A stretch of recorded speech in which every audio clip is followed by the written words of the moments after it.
It's Friday, Friday, getting down on Friday. What up? What up? What up? It's me, your boy. Buddy! Oh, buddy!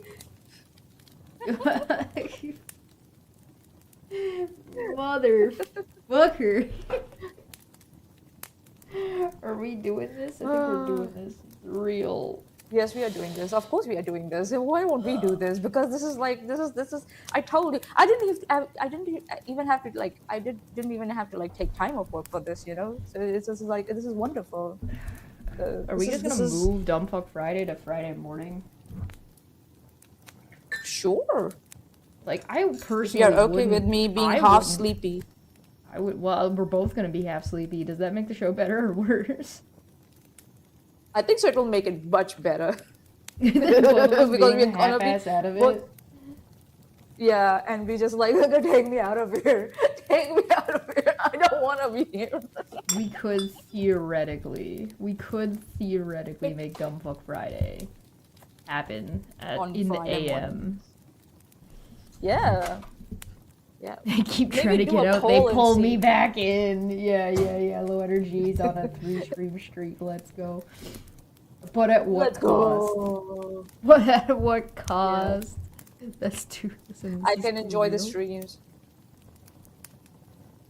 Oh, so happy the time is back to this for now. I can enjoy the streams. For this one time where Manya was like, "What are you doing? I want to come." She had no clue. She had no idea. Hello. Welcome back to Dumbfuck Friday. Dumbfuck Friday. Dumbfuck Friday. It's going to be fun. Hello everybody, welcome back to Dumbfuck Friday. I just woke up. I was awake till 4 a.m. because reasons. Are they good reasons? No. I just couldn't sleep. What's up, Manya? How you doing? That's my coffee. And my headphones. Go get that and then come tell us bubble. how you're doing. Athens finally. No, it's right here. Look. Oh. It's here. It's right here. Look. She's prepared. It's right here. She's prepared. I was prepared. Look. So I've got a little microwave here. Hold on, let me show you. I don't know if you can see it.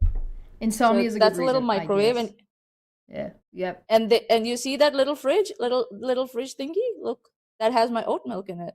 Oh, that is a small fridge thingy.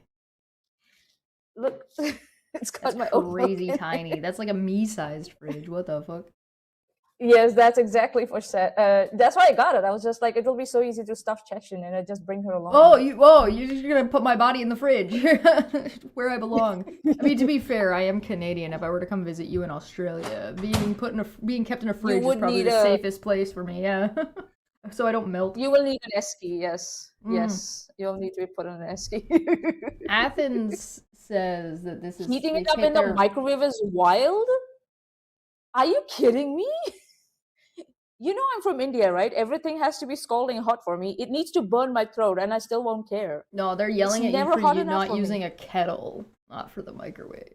I have a kettle. I use a kettle, and then I put the oat milk in it. That also has like more. It's not hot. Boiling water's not hot enough. Is that a fridge for ants or a fridge for Chesh? A fridge for me. Athens is on their 100 stream streak, which means two things. One, I've done 100 streams since I've been back to Twitch. Oh, okay. And he's seen them all. Holy shit. So congratulations on our 100th. I guess it worked out that we did a surprise Dumbfuck Friday on our 100th stream. Hooray! Dumbfuck Friday. Dumb. There's always some kind of fucking dumb, I don't know. Didn't the British teach you anything? Use a kettle. Everyone's yelling at you. That's funny. I like that. The problem is the British took the tea from us and China, so go away. Go away. Go away. All right? Gotcha? Okay. Do you want your tea? You import it, remember that. Do you want your coffee? You import that. Remember that, okay? So go away. This is my chai tea. Chai means tea. Have you ever heard anyone say coffee, or coffee, or what does he say? I don't know, lemon, or something like that. Yeah, I don't know. I've it's definitely from heard people say ATM machine, which the M in ATM stands for machine. I've heard that. machine. Happy brand coffee. This is true. The quartering my strikes God, quartering. again. Oh God, had a Morning. what he recently did was he had a little podcast channel with some other creators, and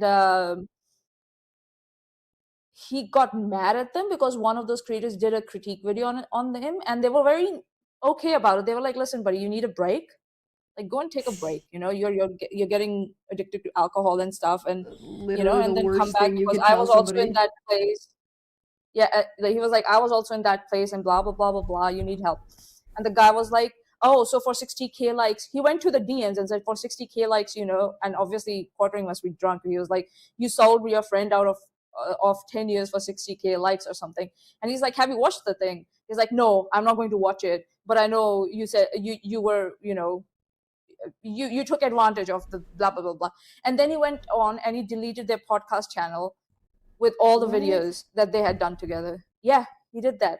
And then he started saying, oh, he crashed started out. lying, saying that somebody, he first said that somebody false reported it, and then he blamed his editor to whom he said, oh, I want to delete videos for I don't know, SEO purposes on YouTube because my other videos were not doing that well and blah blah blah. And my editor decided to just delete the whole channel. I'm like, yeah, of course, throw your editor under the bus. And everybody was like, can you even afford an editor at this time?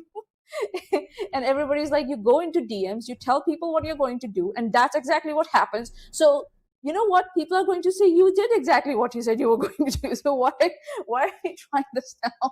He's lost it. The Quartering has fucking lost it. This is his downfall. He's not gonna recover from it.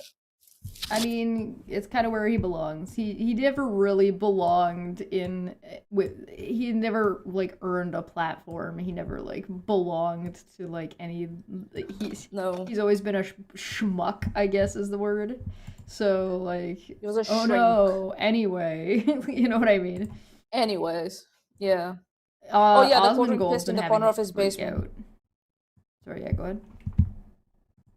PNC. Why is Asmongold having a freak out? PNC said the Quartering pissed in the corner of his basement. Why does anybody listen to that guy about anything? Would you listen to a guy who pisses on the floor in his own house on purpose? Listen, I have something for this. I have something for this. Let me where it is. There it is. Let me imagine what it is in my brain. YouTube videos. Stop listening to a man who doesn't know what the fuck he's talking about, you idiots!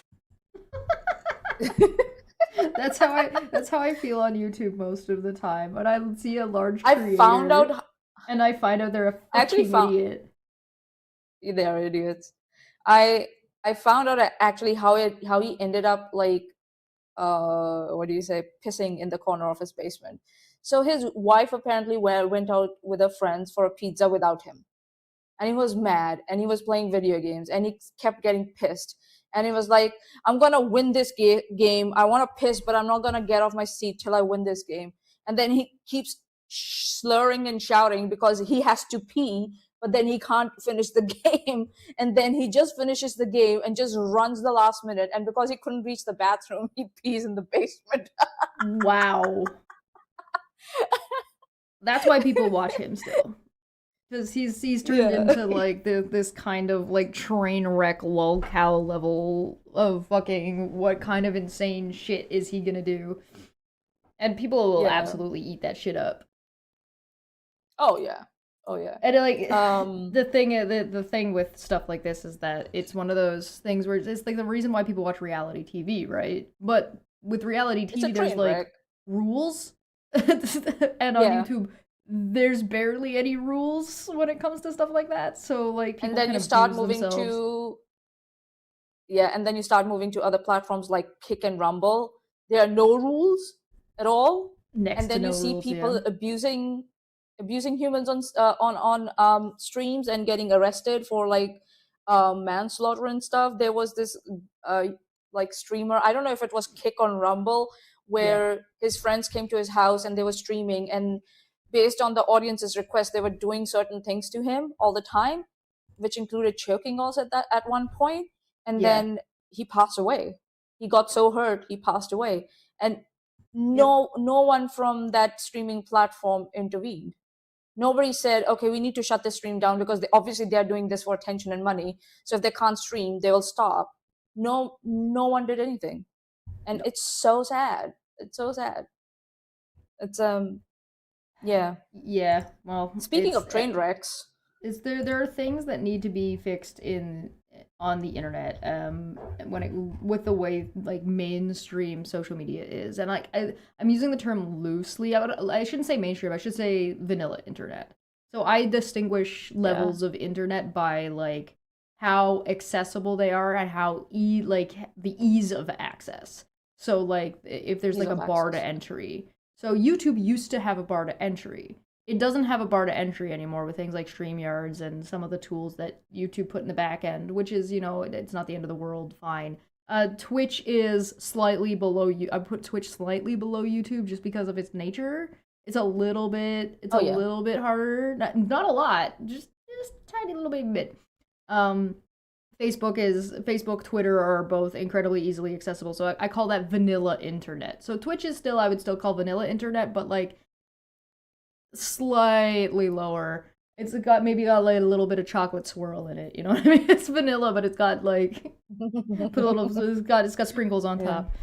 And then like, so like if you can just eat the ice cream out of the tub, or if you gotta put shit on it. Whereas you got like using Linux, like Windows is vanilla.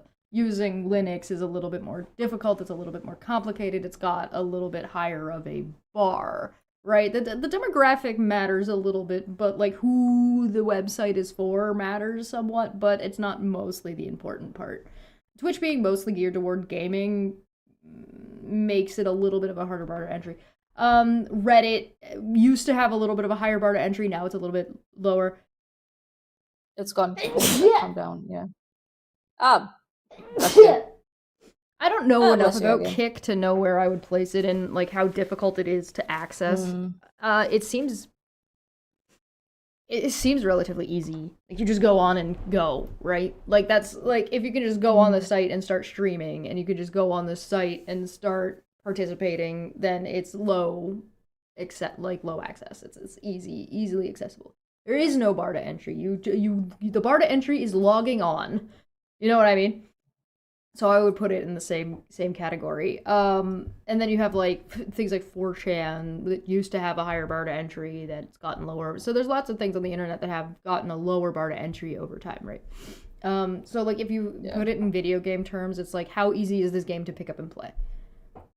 Can I just pick this game up and play it? Or is there steps that I have to take to like install the game, move a file into here, do X, Y, and Z? That barrier to entry is the thing that my scale goes off of. So like Facebook super vanilla, YouTube super vanilla, all these places super fucking vanilla internet stuff. So and like the easier something is to access, the more difficult it can be to police, but the more responsible those places need to be because you want to be mainstream. So like YouTube needs to fucking do something about it. Speaking of YouTube being a problem, by the way, Mr. Beast is a prime example of big YouTube problem, being a major problem. Do I have the guts to give him a policy? Andrew Wilson, the guy who can't open a pickle jar, that guy. Oh, that guy. About? Oh god. Is that? I'm legitimately. Is that the guy you're talking about? All you have to do is, like, attack his like manhood or like his masculinity, very slightly, underhandedly, and he will go nuts and lose like track of all. Yeah, and just like he will lose track of the argument or the debate, what it was, and have a fucking meltdown. That's what I'm will trying to happen. remember if Andrew Wilson Oh. also was the guy who interviewed JF right after everybody found out that JF definitely didn't kill Mama JF. Oh god. Is that guy? I just want to know if I'm talking about the same guy. The Crucible, right? It's the Crucible? I know who we're talking about, right? Is it? Yeah, I just want to make sure I got it correct because there's like that's that guy? Yeah, I'd probably be willing to debate him. I mean, I am the master debater. What would the topic be? I run a debate channel.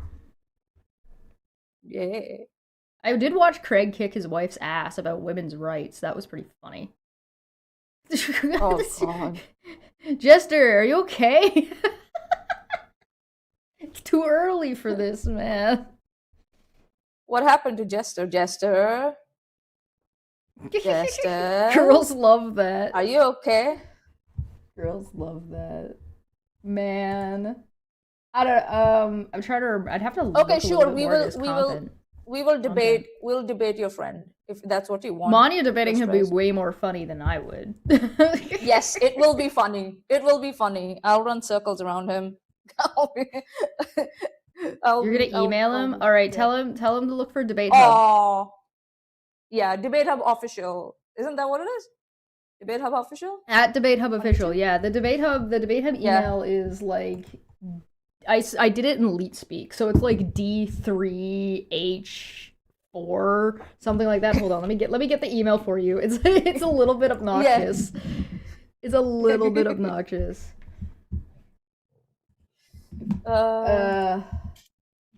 Yeah, there it is. Sorry, What hold do on. Let me No, grab you this for won't. you. What? Oh, yay, the Patreon is functioning for Debate Hub now. Hooray. Alright, here's the Yay. email if you need that. Here you go. Yeah. Use this email, otherwise I probably won't see it. Because There I'm you go. buried in Holy emails and shit. Fucks. I told you. I spelled it in like Leet Speak, so it's like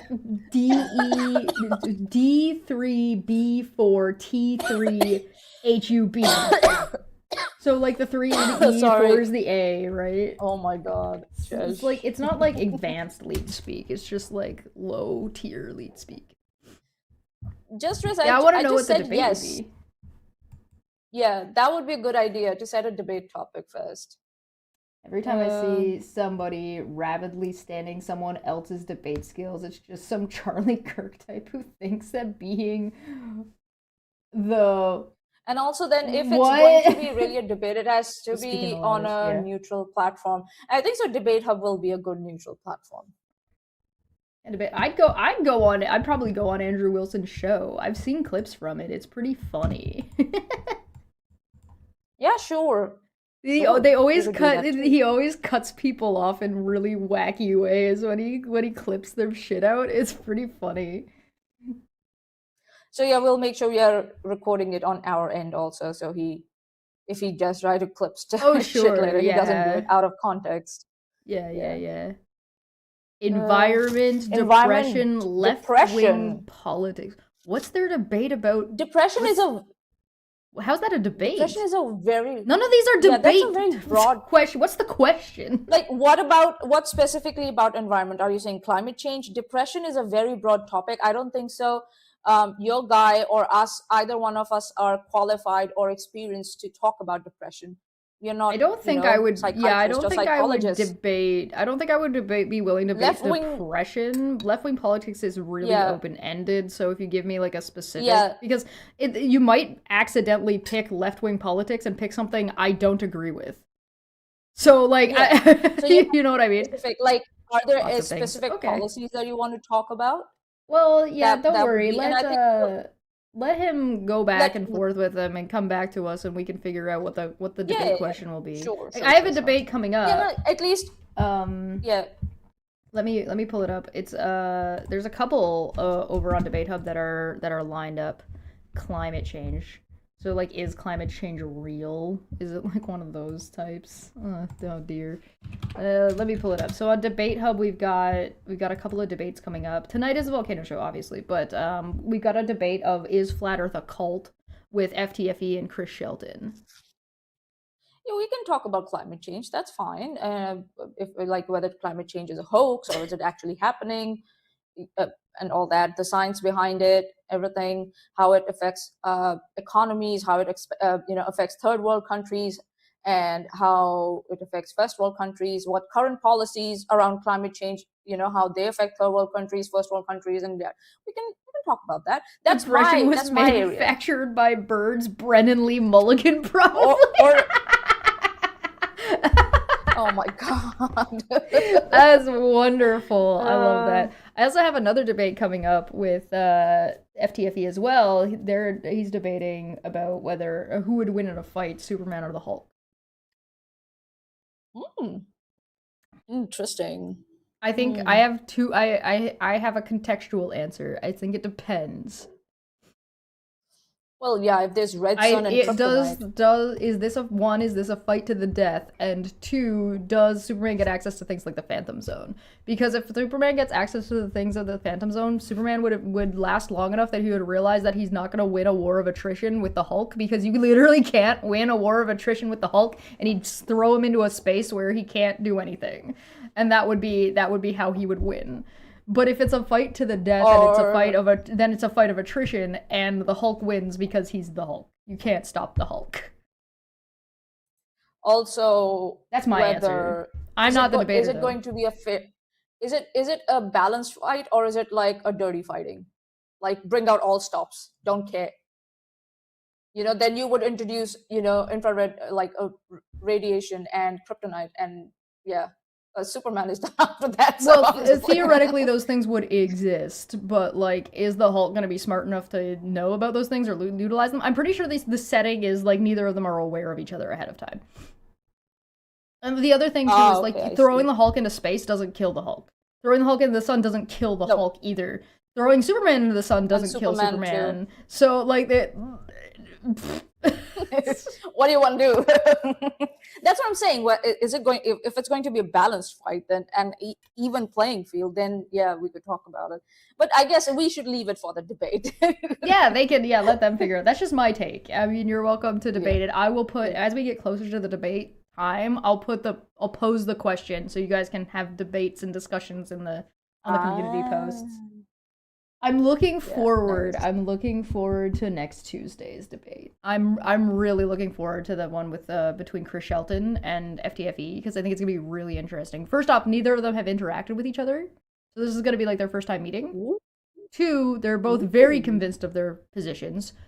Also, they are both very smart people. One of them is very well versed in debate, and the other one hasn't really debated before. But the one who the one who debates more often knows Flat Earth really well, but the one who hasn't debated before knows cults really well. So I'm really curious about how this debate's gonna go. They're both very confident, and I'm like, this is gonna be good. The fight would be like Deadpool and Wolverine. Deadpool and Wolverine is is a stalemate. We saw the fight. Well, we saw the fight in the movie.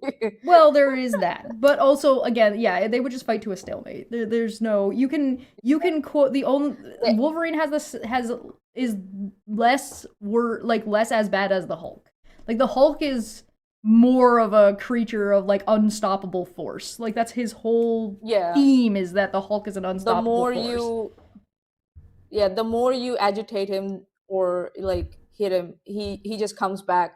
He's a berserker type of a creature, if I might say. Meliodas or Damon from Boruto. Well, first off, you lose for bringing up Boruto. Second off, Meliodas is such a trash character. He was fine in the pilot. In the pilot, he wasn't a weird gropey freak, and then they turned him into a weird gropey freak. Unlucky. I hate when they do that to characters. Unlucky. Which is too bad because I really liked some of the Seven Deadly Sins. Some of the Seven Deadly Sins was really good, and so having this overtone of Meliodas being a weird gropey freak was a problem. Oh well. Good things ruined. Alas. What shall we do? I thought Naruto was barely passable in some regards, so Boruto is just like, I'm not touching that with a 400-foot stick. My favorite thing that came out of Boruto was the meme about Sakura being so bad and useless that she managed to give birth to an Uchiha who needed glasses.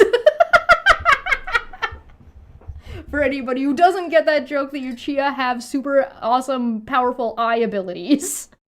This bitch needed glasses! Oh my god. Oh, good lord. So funny. Irony. Here, Boruto goes to the moon to trade with dinosaurs. No, please don't tell me that's real. Alright, so speaking of other internet problematic people, Osmongold got in a fight recently. What happened? Why did he get in a fight? What happened? So I'll pull it up on the screen so you guys can see it. Yes, please. Let's go. Yeah. Let me grab this real quick. Sorry, I gotta change the sentence. I'm like... I wasn't ready to do a Dumbfuck Friday today. Hello, look, we moved things around in here a little bit. But, oh my a god. little bit smaller. I just thought this meme was funny. But you were mean, so that's worse. So that's worse. I might be misogynistic, but you were mean to me. I just thought it was really funny. So this is what it was based off of. And hopefully once you're no longer relevant, you can go back to doing what you're doing best, being alone in your disgusting home where you got your mother killed due to neglect. And Osmond was like, savage, aggressive, yes. And then Osmongold responds with, you viciously attack people with the most personal insults you can imagine, then play for sympathy, imagining that I'd laugh if you died. A childlike, subversive manipulation, embarrassing, really. And they were responding to Osmongold saying, too many fake jobs were invented to create artificial and parity between men and they cut it off. This fucker cut it off. Women, I guess. And so this is what the rest of it says. Like that's a screenshot. That's not it cutting off. That's he cut it there. Yeah. He did that on purpose, obviously. This is what it acts. So nice job clipping out the part where you said this, which is what I was responding to. Perhaps don't refer to an entire group of people as prostitutes and you won't receive the same treatment. Ooh. Too many fake jobs were invented to create artificial parity between men and women in the workforce. AI fixes this problem. Hopefully after this is over, women can go back to doing what they do best, being a mother or being a prostitute. This motherfucker. And then he's turning around and crying victim. You know what? I was really like sympathetic towards him when people were like attacking him and accusing him of like neglecting his mother so much so that his mother died in his care. I was like, don't do that. You don't know that, you know. Nah. He killed his mother. Fuck him. His neglect killed his mother. Fuck him. I don't know anything about that situation, so... It's like when I didn't feel bad when Pirate Software got messages that said the goat, like that his ferret was gonna like respawn or something, and I was just like, Sometimes anyone who like and also anyone who like attacks him and says like his mother died because of his neglect and shit, I don't care anymore. I don't give a shit anymore. Go for it. He deserves it. When he says shit like this, he fucking deserves it. Well, I mean, he's, besides his racism, besides his misogyny, besides his thinking that it's really fun to go around and record minorities getting stripped from their families and getting killed by ICE, etc. Like, he cheers this shit on, right? He cheers on people, like, murder and, like, fascist nonsense. Your mother. So you thought your mother would be good as just I'm just wondering what his mother did when he was a kid. Was she working, or was she just a mother? Or would he have preferred to not, if not be his mother, then being a prostitute? Is that what he wanted his mother to be? I want to know what was hold on. Well, who was Asmongold's For anybody mother? curious, this Hold is on. where the conversation started. I went back to find it. It was a Polymarket. Newest analysis reveals female-dominated Yeah. corporate roles are more vulnerable to AI automation than male roles. Yeah, they are. You know why? Because females are already paid less than their male counterparts, so it's easy to phase them out as like unnecessary jobs. Well, they're generally assholes. women are targeted. Yeah, Right. they're always the first ones to be targeted. Yeah. And then they also had responded to Oh, look! the vicious attack part. This is what they were responding to. It says, as someone who used to watch Osmongold with my wife daily, was our comfy WoW streamer who was funny and entertaining and never noticed the signs until it was too late. It blows. I hate that he used to be my favorite streamer, knowing I would laugh if I got killed now. It blows. And somebody had responded, how does it feel knowing you willingly helped give him a platform and got him to where he is today? They say it sucks. Yeah. Fuck this guy, basically. Fuck this guy. And also, like, it says here, Asmongold's mother, known to his fans as Asmom, was a housewife who lived with Asmongold in Texas, where he served as her primary caregiver while she suffered from advanced chronic obstructive pulmonary disease resulting from a 50-year smoking habit. Her life ended, blah, blah, blah. So she was a housewife. So if she wanted to work, Asmongold was like, you better be a prostitute than work. Maybe that's what Asmongold thought of his mother. I guess. Wow. Just I think Pirate Software is annoying at worst, but he's still a net positive. Really? Why? No. Well, I want to know. I want to know why. When he says, yeah, like he just said that women should go back to being either mothers or prostitutes. No. Pirate Software, not Osmongold. Pirate Software. Oh, okay. Sorry, my bad. Yeah, even Pirate Software too. Like, what has he? Pirate Software and Osmongold are the same kind of person to me. So I'm just curious as to why. Osmond is pro-ice and says that Renee Good and Alex deserved to die. Yeah. Oh, yeah. Yeah, Osmongold's a piece of shit. Yeah, like that's not. I don't think that's in question. Yeah. He's misogynistic. He's pro-ice. He's pro-genocide. He's like thinks it's all entertaining. Like he's like, all that shit. But yeah, but you said you had something else after. No? Me? Yeah. Me? Yeah, you. What do you think of my fish tank that has no fish in it and will never have any fish in it? Why don't you have any fish in it? Because it's too small. Oh, okay, too small. But it looks nice. Right? There'll be more plants in it. I might get some shrimp for it eventually once I get it planted. Right now, it's just only the pothos plant is going to be in here for the next little while, next month or so.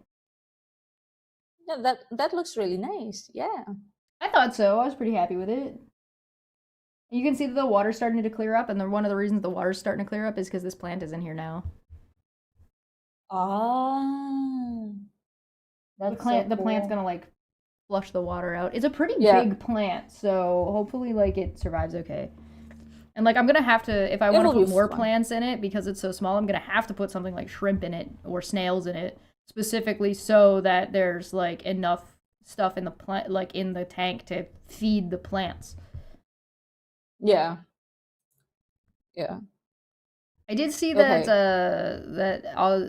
Pirate Software is just doubling down on being a complete shitbag. Yeah, like what's going on with him? What's he doing? Whoops. What's going on with Pirate Software? I don't know. I just thought that he was being a shitbag. There's this. Aaron's freaking out. Oh. I don't know why Wolf is responding to this with this fucking gif. It doesn't make any sense. But Aaron, I talked about Aaron yesterday, and she's been freaking out ever since. But she's not really freaking out because of me. Like, I'm part of it, but she's mostly freaking out because she's getting court paperwork, and she's realizing she's getting fucked. Just because some lies become too much and too big, that's the wrong two, and harmful, anyone can be added to the NCIC database. And though I am not currently found to be there, if I were to be, it would be laughed at by New York State almost as hard as everything else up until now. This is New York State. Okay, so we're not from the United States. What is the NCIC? Yeah, let's have a look. The let's see if I can get like a National Crime Information Center. This is the NCIC.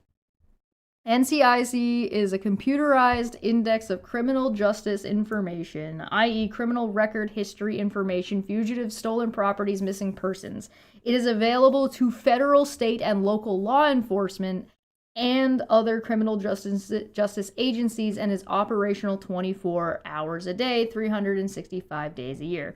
The purpose for maintaining the NCIC system is to provide a computerized database for ready access by criminal justice agency making an inquiry and a prompt disclosure of information in the system from other criminal justice agencies about crimes and criminals. This information assists authorized agencies in criminal justice and related law enforcement objectives, such as apprehending fugitives, locating missing persons, locating and returning stolen property, as well as in the protection of law enforcement officers and counting the individuals described in the system. Access constraints. All records in NCIC are protected from unauthorized access through appropriate administrative, physical, and technical safeguards. These safeguards include restricting access to those with a need to know to perform their official duties and using locks, alarm devices, passwords, and/or encrypting data communications. Users of the NCIC system will be restricted to only those privileges necessary to perform the unauthorized task or tasks. My guy. So how is Erin claiming to have access to this? Obviously as a bartender, allegedly. Yeah, like she gets access to this shit. Oh yeah. Good morning. If I'm not wrong, her post got community noted. If I'm not wrong. I don't see a community note on it, but I can send you at the least not in screenshot Canada yet. Yeah, you can send it to me. Yeah. 80% of Cheshire's screen time is reading legal documents. I do read a lot of legal documents. I read a surprising amount of legal documents. I read more legal documents than you'd think one little goblin would read. So she says, just because some lies become too much and too big and harmful, anyone can be added to the NCIC database. And though I am not currently found there, how would you know if you were currently found there or not, Erin? Did somebody tell you you were gonna be added to the list? Is it because you're dodging the police and you're somebody may or may not be facing a fugitive? Criminal charges for violating court orders, and there's warrants out, and warrants for locating somebody not showing up to court might be a really reasonable and acceptable thing that might get you added to this list? Erin is so full of herself that she thinks that she has access to everything just because she was able to get her hands on Katie Joy's, reports and her interviews with the police officer about her sexual assault. Note suggesting context being shown with the post. The NCIC database is not publicly shareable. It is for law enforcement. There's no way that the OP knowing if they were on the NCIC database. The only way she would know she's on the NCIC database is if she got a notification, official paperwork. So if she got official paperwork that she's been put on the database, how is she claiming that as though I'm not currently found to be there? Right? If she's getting put on there, that's the only reason she should be getting any paperwork from this database or the reps of this database, right? So how can she claim that she's not currently quote unquote found to be there? What does she mean by that? Oh, maybe in future you will be found there? Is that what you're trying to say? If I were to How be, far it in the would be future? laughed at Like New today? York State. Like what? I would be laughed at by New York State. You mean New York doesn't take missing persons So- seriously, or doesn't care about finding missing people Fugitives. or fugitives? Like you. Isn't she a fugitive at this point? She is running from the law. She's She purposefully is. not showing up to court. She's purposely Yeah. dodging service. She's like, does that not make her a fugitive by all intents and purposes? She's a fugitive. Just like Megan, she's a fugitive. And it's like, and this is a database that is shared amongst all the criminal, like investigative Law agencies. enforcement. So Well, New and we York know will that also Aaron use has this been- database. Well, we also know that Erin has been part of multiple FBI investigations. She bragged about it. Yes. Yeah, And she bragged about it, purposefully yeah. tried to And- engage in FBI investigations. So whether or not you think that that's like legit or not, like she did it on purpose. Yeah. So So it's like she's trying to say that New York will not follow federal laws or something, or will not take access that information that comes out of NCIC seriously. Is that what she's trying to say? A federal database that is shared by all the states and all the criminal, investigative agencies. Like, Erin, stop. No, actually, you know what? Keep going. Keep going. One more video and you will come out on top. Keep going. Keep going. We have full faith in wanted you. persons, 1, individuals for whom federal warrants are outstanding. What kind of warrants does she have? I know one of them's a bench warrants, I warrant. think. I don't know if they're federal. They might just be But state. then they might be state, but For now. there might be more warrants in there. Because like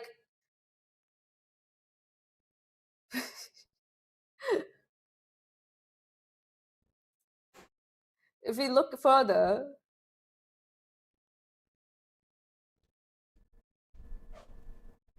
What, you want me to scroll down? I need more tea. Yeah, okay. Yeah, you can Individuals make who more have tea, committed or yeah. have been identified with offense which classifies as a felony or serious misdemeanor under the existing penal statutes of the jurisdiction originating the entry, and for whom a felony or misdemeanor warrant has been issued with respect to the offense which was the basis of entry, prohibition, and parole violators meeting the foregoing criteria. Oh, that's just Erin. Erin is just number 2. That's just Erin has poor Erin. as a felony and All- serious all- misdemeanor warrant all- because violating a court order and violating a restraining order starts eking into not only civil but also criminal, and also it's a felony. Yeah. It's a level Also, 6 felony. All it took specifically. was a Google search, Erin. One Google search.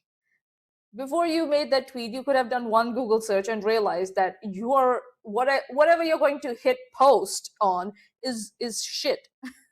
Look at number 3. And you still hit post on it.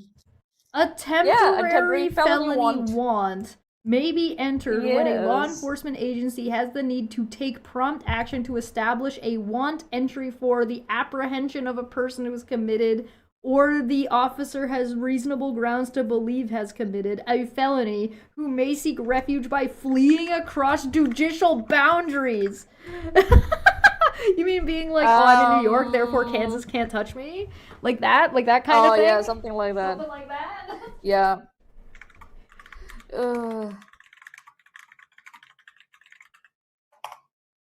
And also, like, a private person just can't willy-nilly put someone on, NCIC.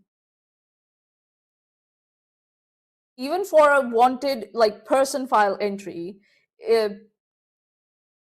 there are, I think, so federal guidance. There's a list with federal guidance list, if I'm not wrong, that requires like data such as originating agency identifier, offense code, data warrant, originating agency case number, and identifying information. Yeah, no, everything about this In is New all York- like super official rules that law enforcement related agencies, yada yada yada. No private person, individual would be able to do anything about this. No. No. Does Aaron think she's NC Hammer? Can't touch this. Do do do do do do do do do do do. It's up to the state that Like- Erin is in whether or not they will extradite her while she is in custody. Sometimes they'll just arrest her, give her a court date, and she can appear. As she's in New York or Canada's. Oh, sorry, that moved. She's sometimes they'll just arrest her and then she'll have a court date, or she can appear remotely via Zoom. I wonder Erin's dumb enough to try to flee the Canadian border. She's in New York or Canada is close. Well, she's in Utica.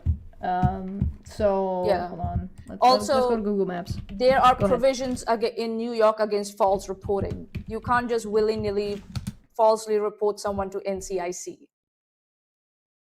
Well, There's a penal law that yeah. covers falsely reporting an incident when someone knowingly reports false or baseless information, including false information implicating someone in an offense, and it is a Class A misdemeanor. So yeah, it's not that easy to just put someone on there. so That's this what I'm is New saying. York. Erin is There's Utica right there. what This is the yeah. border. What really surprises me about Erin is when it comes to like people, for example, like Katie Joy, when she's reading like court paperwork, she's very strict about what Katie Joy can say or how Katie Joy can conduct herself regarding Like she anything, knows. discovery or evidence, everything, right? But when it comes to her, everything is minimized. With Katie Yeah. Joy, everything is so bad and so intense. But with her own conduct and with her own bench warrants and her own contempt, everything, and her own harassment that she has done against someone, she tries to minimize everything. Why do you think, I don't know why Erin thinks that rules should be different for her. I don't get Well, it. Like, who the fuck if are she's you? gonna try and hop the Canadian border, she'd have to either go through Niagara Falls, which is lovely, by the way. I check out the falls; it's Oh great. my God. Or she'd have to go through like Yeah, the they are Kingston beautiful. area, which is like right here. Oh, okay. So I mean, there's lots of like crossings that you can do, like by like boats and shit. So I mean, she might try and go for that, but our borders have gotten a boat. little bit stricter, and she's not going to be allowed to cross with a outstanding warrant. But Aaron, go ahead, try to No. hop the border. Go ahead. Try, yeah, go for it. Go for it. Go for Yeah, it. yeah. It'll be. You should. Try. You should stream it. You're invincible. You're invincible. You can do this. Yeah, Buffalo's nice. You're never wrong. You're never wrong. You will never be wrong. Buffalo's nice. St. Catharines is pretty nice. Niagara Falls, Canada side is really lovely. Like if you look at the falls, like there's like a whole nice little. Like look at that. Second. Look at that. Isn't that pretty? Everything's Canada is pretty. Canada is pretty. Oops, I didn't mean to go off of it. Oh well, whatever. Anyway, I don't know. I don't know why. I don't know. Like. She's literally trying to seek refuge by being in a different state. Like, and she's deciding not to go back to Kansas. She already dodged out a... She said in the comments that if she goes back to Kansas, she's gonna get arrested, yeah. How is that not fleeing by, like, this terminology? Yeah. Low has their, Low-Ram has their response for Pirate Software ready. If you want to pivot, yeah. Tell me what up. Tell me Sure. what up. I'm so Sure. curious. Hi, Wendy. Yeah, please. So far as I've known, Low, they're good people. That Low-Ram is good people so far. So I don't think they're like being a troll about this. So, I mean, they might be trolling me. I don't know. It's fine. Fine regardless. Full faith and credit. I know, right? Okay. Let me pull this up. Okay, so they said, I watched Pirate Software for years before the drama. He's a huge advocate for creativity and digital literacy. He uses his platform to create situations that can build confidence in people too afraid to... hold on. Too afraid... situations that can build confidence in people too afraid to try. Being critical, being creative, being confident. I truly think this is 90% of who he is. The 10% that blows up are ego problems that he doesn't know how to face. He gets embarrassed and doesn't know how to handle it. He only knows how to double down, which might be the literal worst response. As the hate keeps coming, he keeps digging deeper. I think he's just blind, and if he could see it, he'd want to change. He just has one really unhealthy emotional defense in place.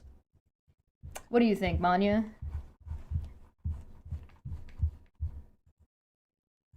Are you muted? Did you mute yourself while you're reading? Yeah, I did. I was recording the kettle, so I muted myself. So Pirate Software is an egotistical person, yes, and he doesn't admit when he's wrong. And but the other things also is like, for example, he tried to create a game, made big claims about it, but they fell really, really short, right? So Yeah. instances like these tell me that he's overcompensating for something.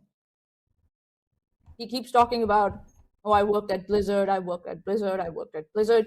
You don't have to you don't have to say that all the time if your work speaks for itself. There was a reason why Mutahar kept saying, like, I am a video engineer, I'm a software engineer, I'm a computer science engineer, right? Because they were compensating for the fact that they are not confident that their work will stand on its own. And that's what my problem is with both Pirate Software and you know, people like him and Mutahar.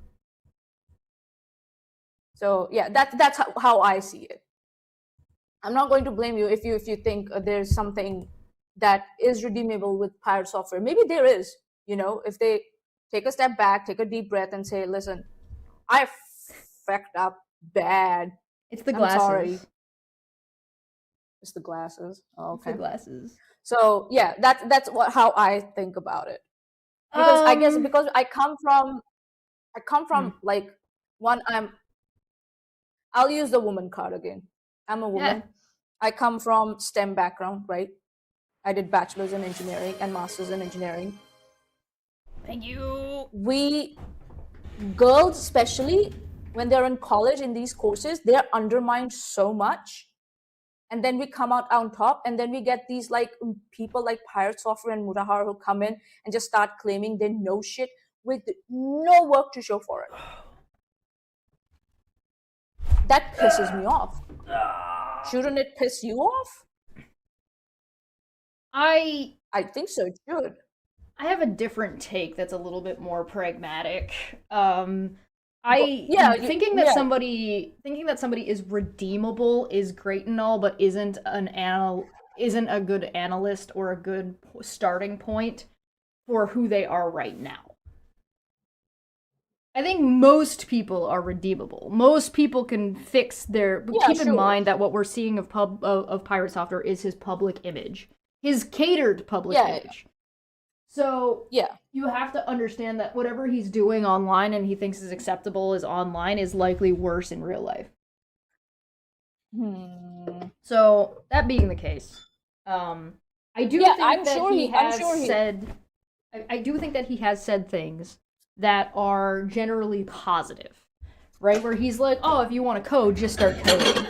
But I don't put a lot of stock or value into that in the same way. I don't put a lot of stock or value into Jordan Peterson's books.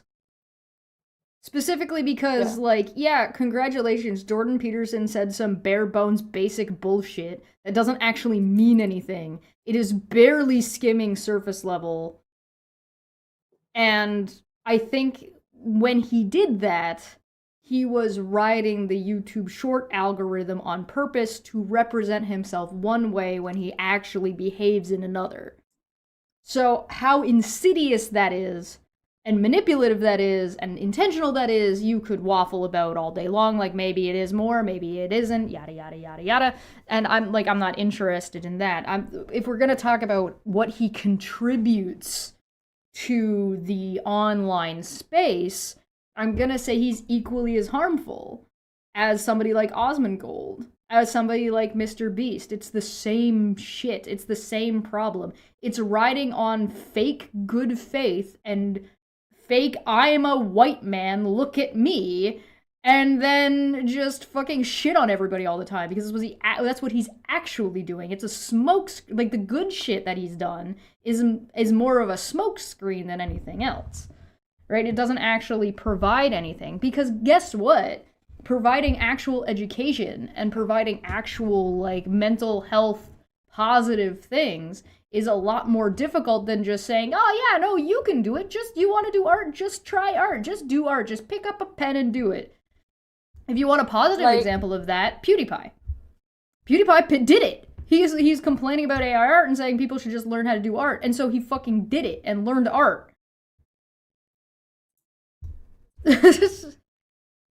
And also, like, if you're going to say to someone, yeah, you should just code, are you providing resources? Are you providing he somewhat provided resources, but I don't know enough about coding, but from everybody I've seen talking about him and talking about coding, the shit he was teaching people or telling people was wrong.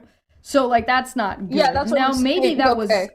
maybe that was unintentional, like, and that was incidental, right? So maybe that's like, oh, well, he wasn't purposely trying to mislead people, but I think that there is a lot of purposeful misleading going on here. But Low Ram responded, so now that you've made a point, I've made my points. Let's see what they had to say, which is, I think he was, sure. Oh, sorry, you said something about you did a deep dive into Stop Killing Games.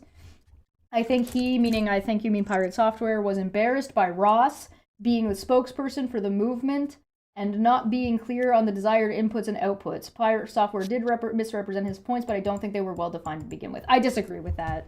You might just disagree. I understood what Stop Killing Games was about instantaneously in just a brief fucking look. I looked into it further. I mean, you guys know that I looked into it and followed it and was like, going on. It was, not only did Pirate misrepresent it, he straight up said it was the opposite of what it was. That's not just getting it wrong. And for somebody who has as large, there's another thing we haven't talked about that we have to mention here when it comes to Pirate Software. It's the size of his platform. Yeah. There's his reach. Whether you like it or not, and whether or not it's fair, as an individual, how big your audience is part of your impact and rebounds back onto you. I will remind you that we watched Osmongold's non-apology video about ICE, about women, about genocide, where he did not apologize at any point in that actual video. No, not even once. And this motherfucker was like, we should forgive him. And I'm like, why? For what? He's not sorry. He literally said in his apology video that he's not sorry and he's gonna keep doing it. So but he's still this, like... Yeah, it's also problematic that one of the reasons that made him popular and that was built on was a lie to begin with. So I just don't know what Pirate Software has brought to the table that makes that shit forgivable.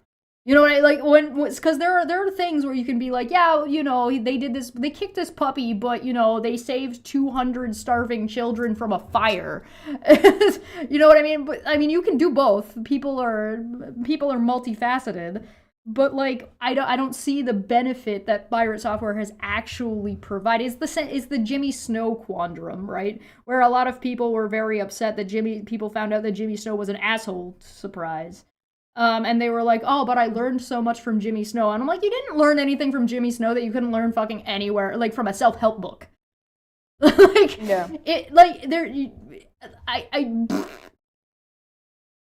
there is no, like, depth to what he's providing, he's popcorn. It's just surface level. And you can't be like, but popcorn is really useful to my diet. Is it? Is it, though? Oh yeah, no, that's totally fair, Lo. Like, admittedly, this is like a little bit. Do you want a link? I can give you a link. You can call in. We can talk about it. I think this is a fascinating topic. Yeah, 3 stream streak. Let's go. Yeah, I can send you a link if you want to come in and chat. Absolutely, if you're available. Yeah. I'll get you a link because like this is to me this is like just a friendly disagreement, not like a Yeah, nah, we're somebody's not being a dick. How dare you? Yeah, let me get you the that's link not what it here. is. Give him the link. Loading. Come on, Here you boy. go. Yeah. I think this shit's fascinating. Absolutely fascinating. Cause like it's cool to come from different perspectives on this. I don't think you're entirely wrong. I like in your basic statements. Like I do think that Pirate Software has said and done some of these things. I just don't have as much value to them. Where are you? Where can I send you this?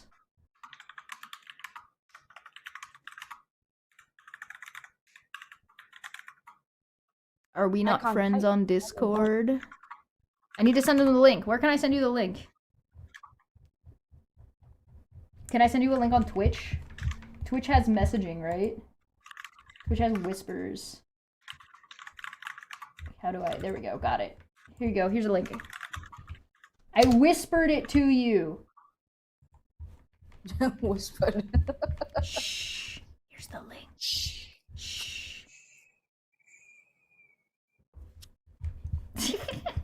Alright, so this is gonna take them a hot minute to load in, but that's fine. Take your time. Yeah. Sometimes sure. vMix is also a little bit funky, so... Yeah. Lied and misrepresented what he did at Blizzard. Well, yeah, there's also that. I mean... admittedly, I can also say that I haven't watched enough Pirate Software's direct content to do, like, a full, proper analysis, but I get the feeling that if I watched him more, he would be saying shit that I thought was sussy. Sussy baka. Yeah, take your time, set up. No worries. We got time. We got time. I don't know. He rubbed me the wrong way when I saw him right out the gate, though, so I might be biased in that way. Right? I'm not gonna pretend I'm not. He went that incident that happened where he like abandoned his like team and just ran away, and then he blamed the person who gave the command. You said run, so I ran. Oh yeah. Blah, blah, I never put it. And I was like, bruh, come on, have you not ever played in a team fight? Like what? Not a team player. There's a reason why he plays World of Warcraft and doesn't play League of Legends. He would get absolutely fucking obliterated in League of Legends. He'd get so roasted. Not be happy with him. He would have to play. He would have to play either mid lane hard carry or he'd have to play AD carry. And he'd probably be a selfish prick and play AD carry. He won't be able to play mid carry. Screaming at his. He'd be Tyler 1. Yeah. He'd be Tyler 1 before Tyler 1 quote unquote reformed. Oh, thank you for the stretch, by the way. I needed that. I need to figure out some stretches for, like, we've decided in the Discord that the stretch, thing, whatever it's called, redeem, needs to actually be some specific stretches with some consistency. I thought it'd be really fun to do the stretches from, the Big Comfy Couch, where she's on the clock for, like, a minute. Like, 1 minute of stretching. Oh. Have you guys know that? If I play it, I'm gonna get copyright struck, but I'm gonna play it without the sound. Big comfy couch clock stretch. There's even like a high res version. The high res version freaks me out a little bit. I'm not gonna lie. I'm gonna put out the crappy one because the other one freaks me out. It's this. Oh god. Look. Isn't that look at she's a clown. Got him. Monty, can you hear? Oh, hello. Yeah, I can hear him. Hello. Do you want your camera on? I didn't even think to consider that. Give me just a second. You can if you want to. You don't have to if you don't want. I gotta turn you up a little bit on my end. You're a little quiet. Yeah, give me 30 seconds. I'm in my pajamas, so I'm just gonna throw on a sweater. Yeah, no worries. Take your time. But yeah, I was thinking it's playing, and like, but the music is this.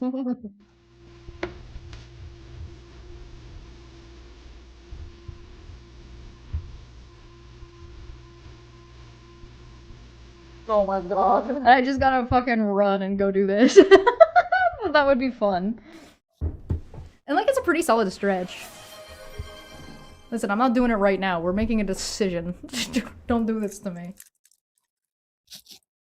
But I will do this stretch, because I really need to stretch my hands. Holy moly. I did, we figured out if, so I used to be able to do 100 sit-ups at a time. And, turns out I can still do 100 sit-ups. Nice. I tried yesterday, and reporting back, there's like a little bit of like, oh, I did stuff with my muscles yesterday, but I'm not like dying. I'm not like super sore or anything like that. So there's that. Hello? Hello. Hey. Let me get you added in here. You want to take the space of that, so I'm gonna do this. Ta-da! Oh, you're huge! Oh, that's me! Oh my There god! he is. Oh my god! Oh whoa! It's whoa, him, whoa, it's the whoa, boy. There you go. It's the boy. Hey! I'm gonna crop it Hi, up a stream. little bit Drum so you roll, sit everybody. nice. Streams. Is there a reason? Are you on a mono channel on purpose? You're coming in through one side of my headphones. No? For me, he's coming Oh, on both ends. wacky. All right. He's coming in on one Okay, side of that- mine. That's fine. Check 1, 2. I'm on We his can- left ear. I can hear Alright. him. I can hear him on both ends. Okay. Outside, can you guys hear him okay? I think we're gonna call this a Cheshire issue then. Oh, yeah, fine. All right. Call it a Cheshire. Me, yeah, fine. I see how it is. Oh, As long as it's functioning. I would just want to double check with the outside that you guys can hear. I can hear him.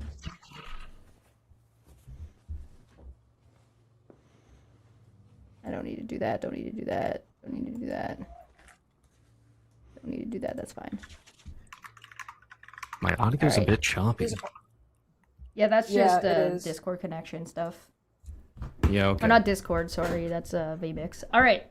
So, tell us what are you thinking? So, I want to know. Well, tell us who you are first, so everybody knows. Oh, yes. Introduce yourself. My name is Gabe. I go by Low Ram Advantage in Cheshire's server. I stream sometimes. I'm a information security specialist. I work for the Canadian government. I don't know. I like games. I like music. I like game dev. And I like hanging out and having interesting conversations with interesting people. Yeah, he's So, definitely I feel brought some correct in my interesting comfort zone. topics to the I Discord. better leave for the chat. I'm sure. not interested at all now. Yeah, okay, bye, Mario. Hell yeah. All right, so we're talking about some pirate software, and you were talking about like the balancing act of value that somebody brings to the table versus their problematic behavior. So you should have an opportunity to like share your thoughts since you had to type all yours. So Yeah. Yeah, it's tough because I'm seeing them flying by in chat, like little targeting things that I just want to comment on, but the brain and the hands just do not move fast enough. So True. let's go back. A little bit of history. Yeah. So I discovered him maybe 6 months before he got super popular. Okay. And I think that zone in there where he's streaming to, about 300 people every day, 12 hours a day, was kind of the zone that gives you the best representation of why they're doing it, at least at that point. Okay. And it seemed to me that the entire reason he was there was to encourage creativity and digital literacy and critical thinking and just having a place where people can hang out and practice those things. Having his events like the Pirate Software Game Jam every year, and which is just, a 2-week-long event where people can practice everything that goes into game design, be it programming, voice acting, music, set design, level design. It's a good opportunity for all of that. Throughout the streams, he gives little challenges for people to do something creative. Pick one of 3. What do you want to create and show it to me? I'll give you a platform to show it off on stream. Doesn't matter if it's shit. Like, just put it together and we'll take a look at it. And that seemed very positive, very for the people. It wasn't for it. It didn't seem like it was for attention or for growth. It was for empowerment. And seeing that consistently, 12-hour streams every day for 6 months, that led me to believe like what his values really are.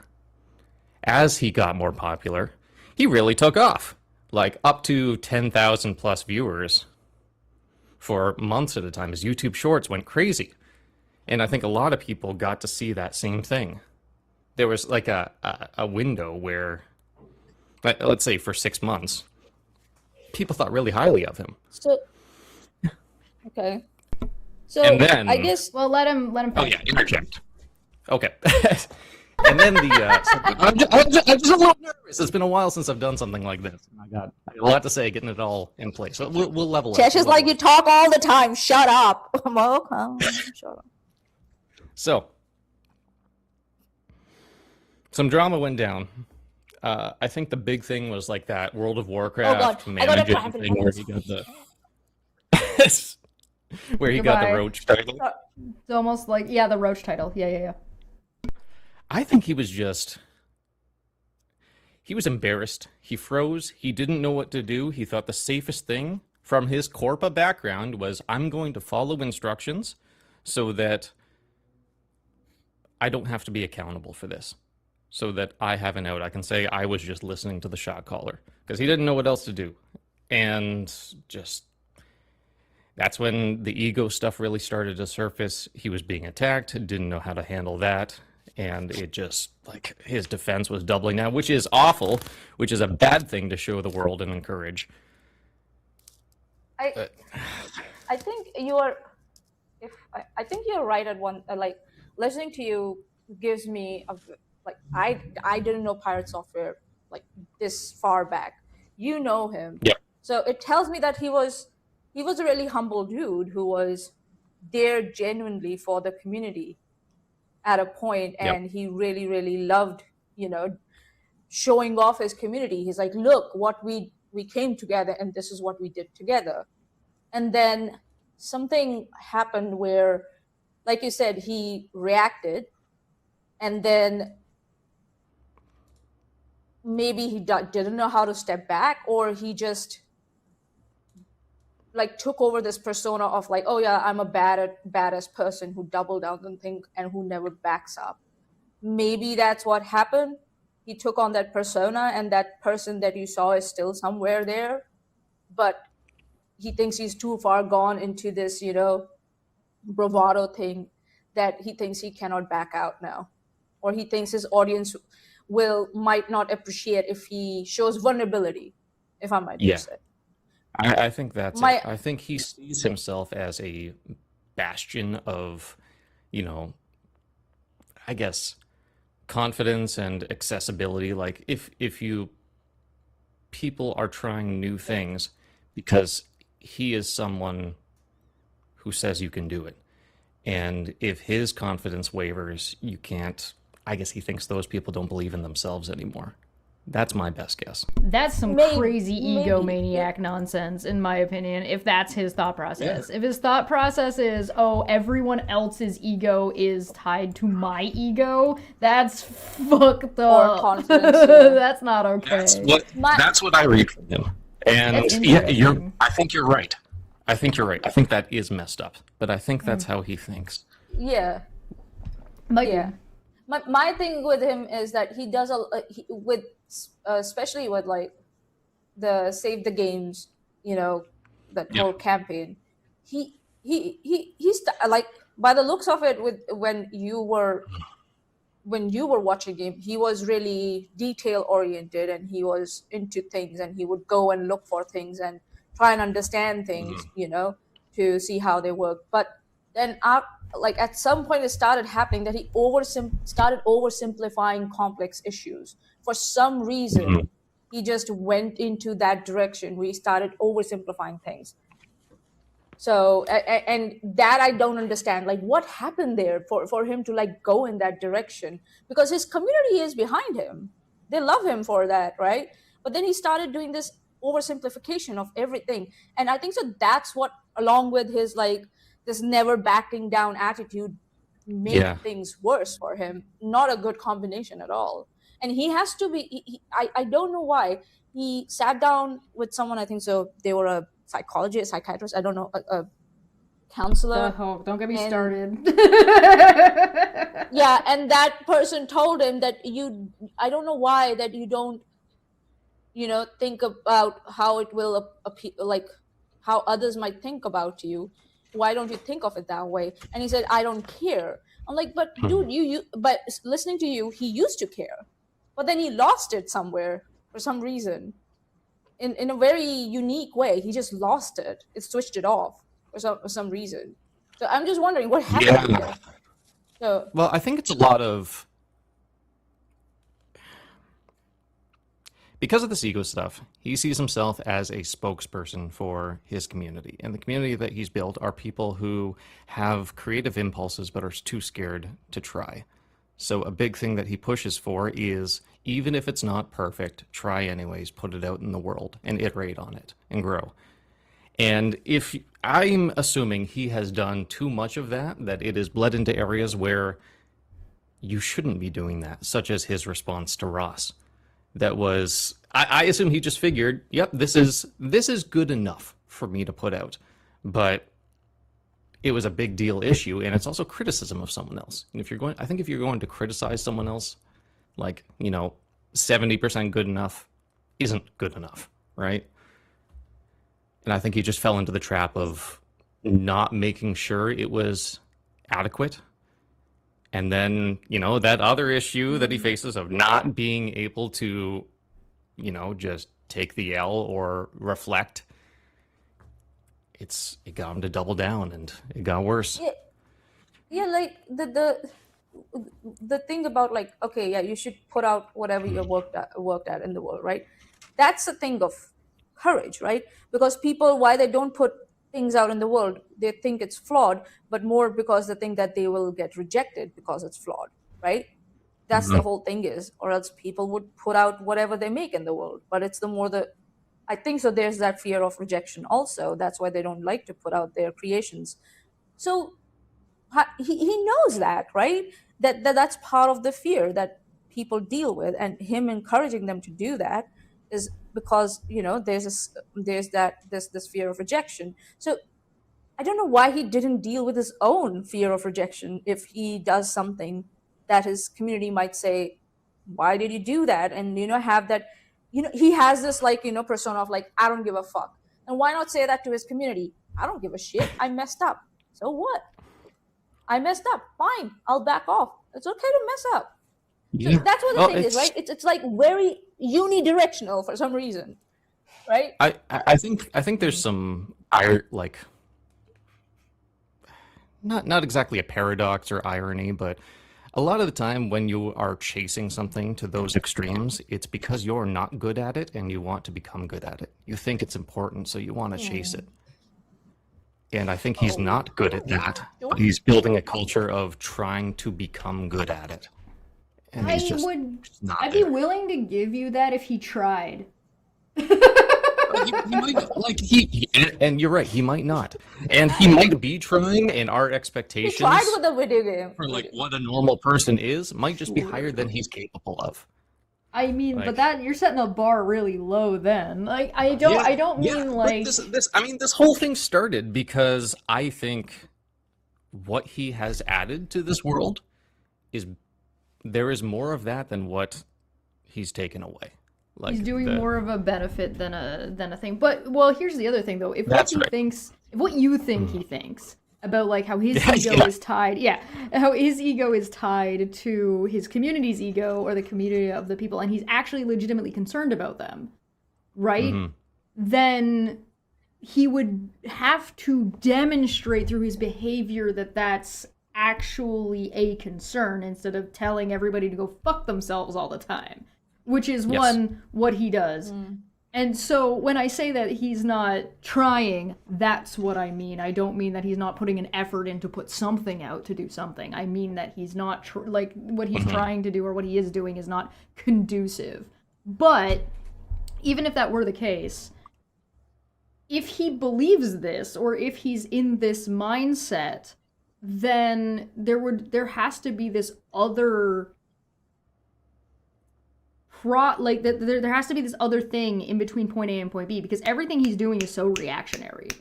Everything he's doing is so reactionary and is so self-driven that I have a hard time grasping that his concern is other people. Like, I would have a hard time believing that. There's also, again, this might be more important than I was thinking. Oh. There's a difference between, like... Is Chesh good? Should I wait? Oh no, I was just no, I'm here. Don't worry about me. I'm just putzing around. I need more caffeine. There's a difference between, like, invisible identity versus the stuff that's actually visible and you put out into the world. So things like social media posts, which is where nearly all of the drama has come from and where it's all reinforced, right? Like, being in that community. That's even like another layer, because there's like who you are, who you identify yourself as, who other people identify you as in their day-to-day real-life reactions with you, and then there's the degree of separation of interacting on like something like this, or interacting with somebody and an audience, or interacting. So there's like levels of disassociation or degrees of separation that are in there. Yeah, because like, I think you really get to know someone during the down times, the boring times, where there's just not much going on, where you're just talking about whatever. And random stuff comes up, and you get to see how their thought processes work. Instead of something that is prepared, you get to see what is intuitive and immediate. Yeah, I think sometimes. I think pressure also will do that as well. So, like, if you're confronted, like, so in this situation, if I were to, like, suddenly be like, okay, yeah, but what do you think about this very specific thing? And I would, like, start to get aggressive. How you then responded to that aggression and that pressure would be more or less intuitive based on, like, part of this has to do with like personal principles and like how well do you know your own thought process? And not very many people actually do know their own thought process pretty well. I'm still part of what I talk about on process, thanks to Chesh. Well, this is what I do on like living with philosophy and stuff. It's like how she's my part-time therapist. Yeah, I am the camp counselor. Hi. Yeah. And like this, it's if you if you saw me like 2 years ago when I was around Steve and you see me now, there's a vast difference in my behavior.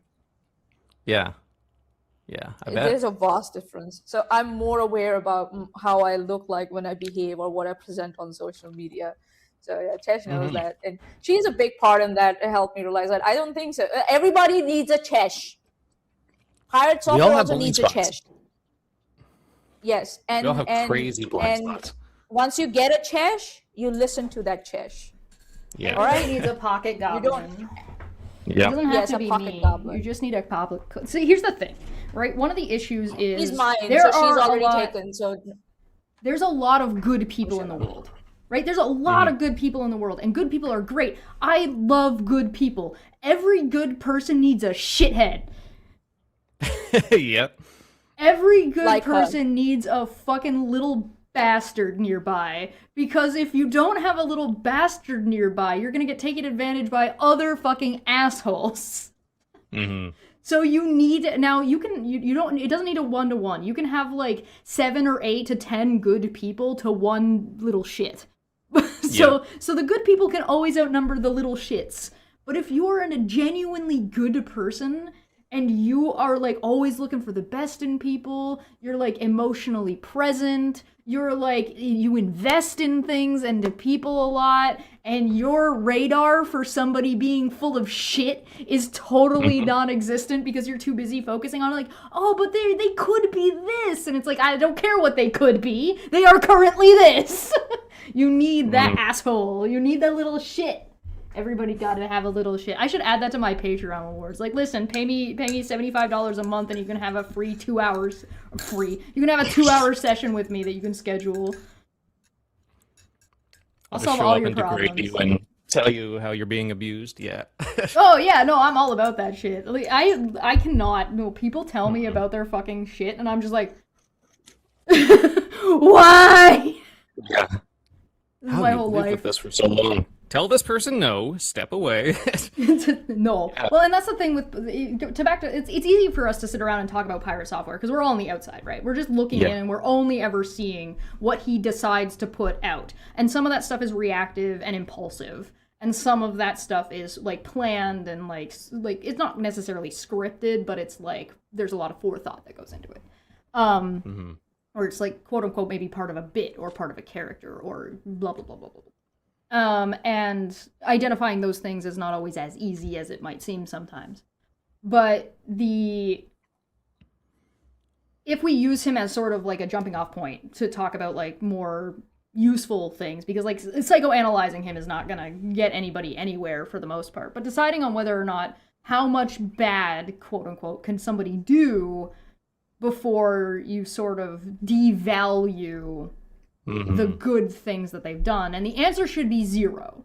Whatever good thing they did should stand alone, irregardless of who they become or what they turn into. So you should not lose whatever confidence you've gained from watching Pirate Software, for example. Or you shouldn't lose whatever you've gained from listening to Jimmy Snow over the years about your trans issues or your being gay issues or being in a religious situation. Like there's like lots of you shouldn't lose whatever you gained from reading Harry Potter because J.K. Rowling is now a piece of shit.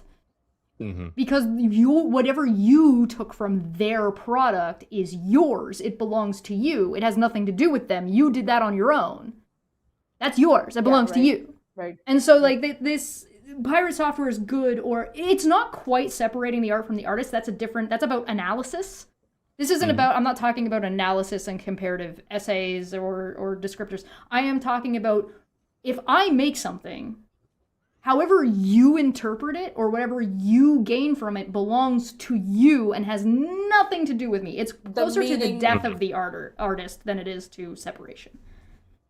Yeah, it's about what meaning you give to that you received. Right? That's what it is. You Just gave it that giving a meaning. My Hero Academia Deku coded speech. Oh yeah.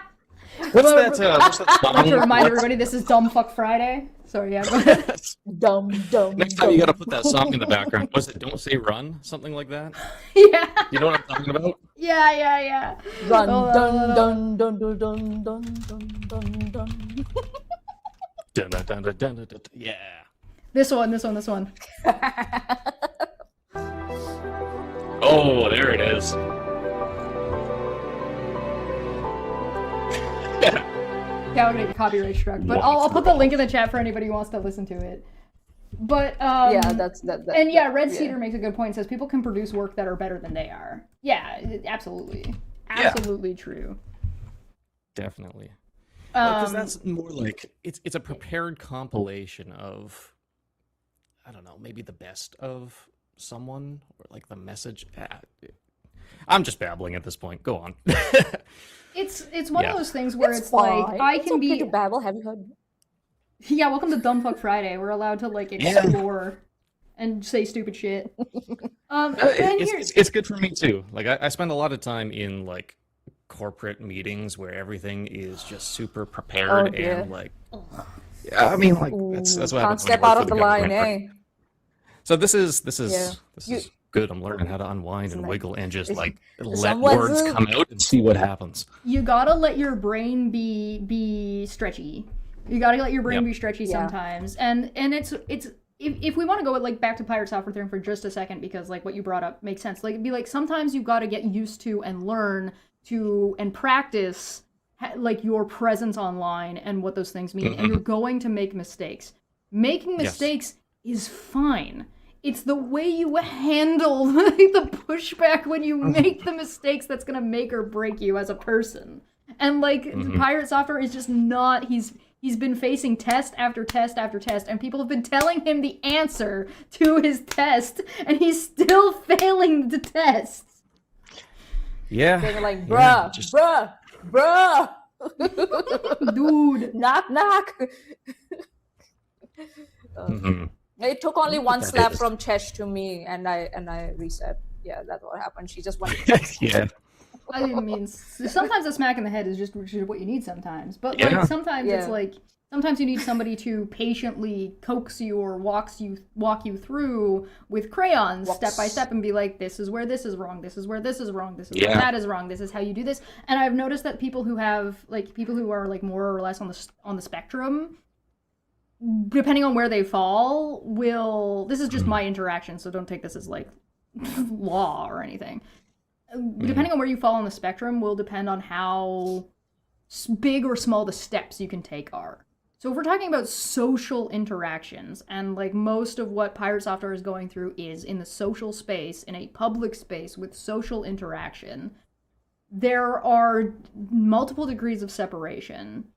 There is, when you are such a large creator, there's a degree of pressure, both just overall pressure from knowing that many people are looking, and then this additional pressure of having, like, if you have 100 people tell you the exact same thing, you're going to feel like you're being harassed because you're being told the same thing over and over and over and over and over again. Yeah. Within a short period of time. When you say 100 people out of 2 million said this to you, it's not really that many. And it's not the same people over and over and over again harassing you. It is 100 people independently coming to say the same thing, and they may not all have the same intentions. And that can be a really, really difficult thing to separate out. Especially if you have an ego in the way. Yeah. Figuring out what's missing in your own system. Because I imagine he's so confident because he's got a system that he feels is airtight.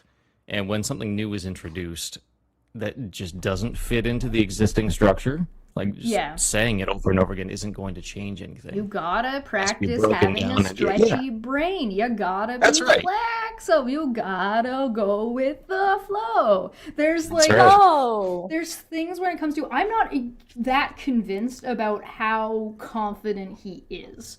I think he's got an ego. I think he thinks that he's got to be right all the time, or he's got to, like, I think you're right about the analysis of, like, this is his steel box of structure. I think he knows it's not as sturdy as he wants everyone to think it is. Yes. You fucking 100%. Sneeze the wrong direction, and he's like, oh my god! I think you're right. I think he knows something is wrong, but doesn't see what it is, and the criticism that he's getting isn't helping him find it, so it's not useful to him. Correct. And then the other issue I think with the criticism is the criticism also has to be packaged the correct way for him to be able to interpret it. Yeah. And people, this is the internet. Yeah, this is the internet. Welcome to the internet. You're not going to get that. Nobody's gonna... Yeah. That's why you need a pocket goblin. That's why. Everybody needs a pocket goblin, I'm telling you. I could walk him through this.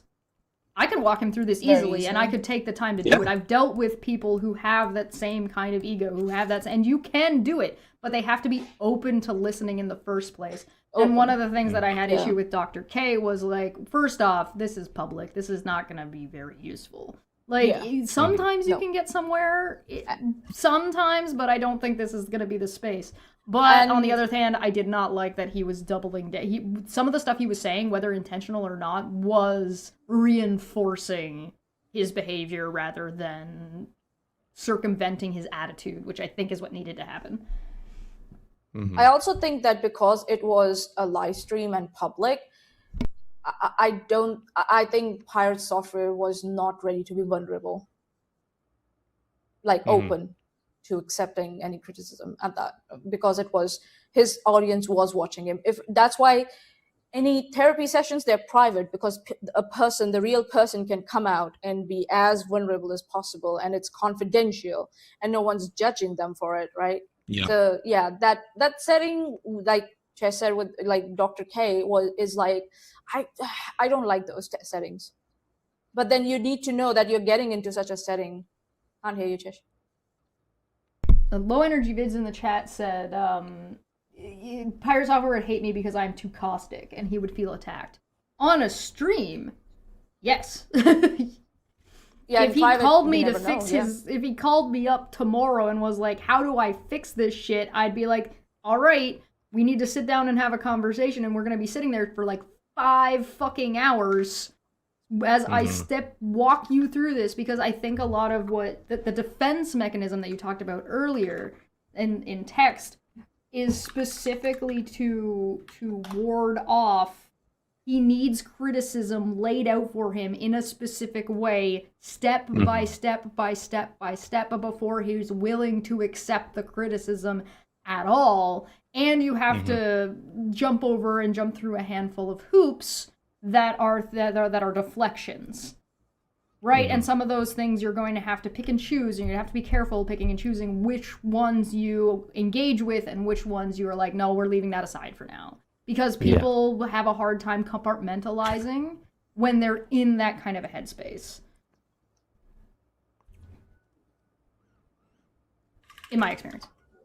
So, like, any conversation that I had with him to fix this problem that he has, to go back to being this positive influence, would have to happen off air. Now, we might be able to, like, record some of it if people would be that interested in something like that. There could be some value to be had there, but it would take time, and he'd have to be willing to do it, and it would be like, I would have to jump through a lot of hoops to be like, no, I'm not here to make content. I'm not here to fuck your shit up. I am gonna fuck your shit up, but that's not the intention. Like, the intention isn't to harm you. I think one of the core things Sometimes for to him... build something new, you need to shake the foundations a little bit, isn't it? If you want to have new, good foundations, you have to get rid of the old, faulty ones. Break So, down. yeah, so there will be some destruction. Just make sure you don't burn down the house while you're still inside of it. Yeah, that's also. Don't light the house on fire while you're still inside. You need tools. If you don't have tools, you can't do anything. Yeah. I think a big part of it's embarrassment for him. Yes. And even being in a situation where if you're going through it with him and there's any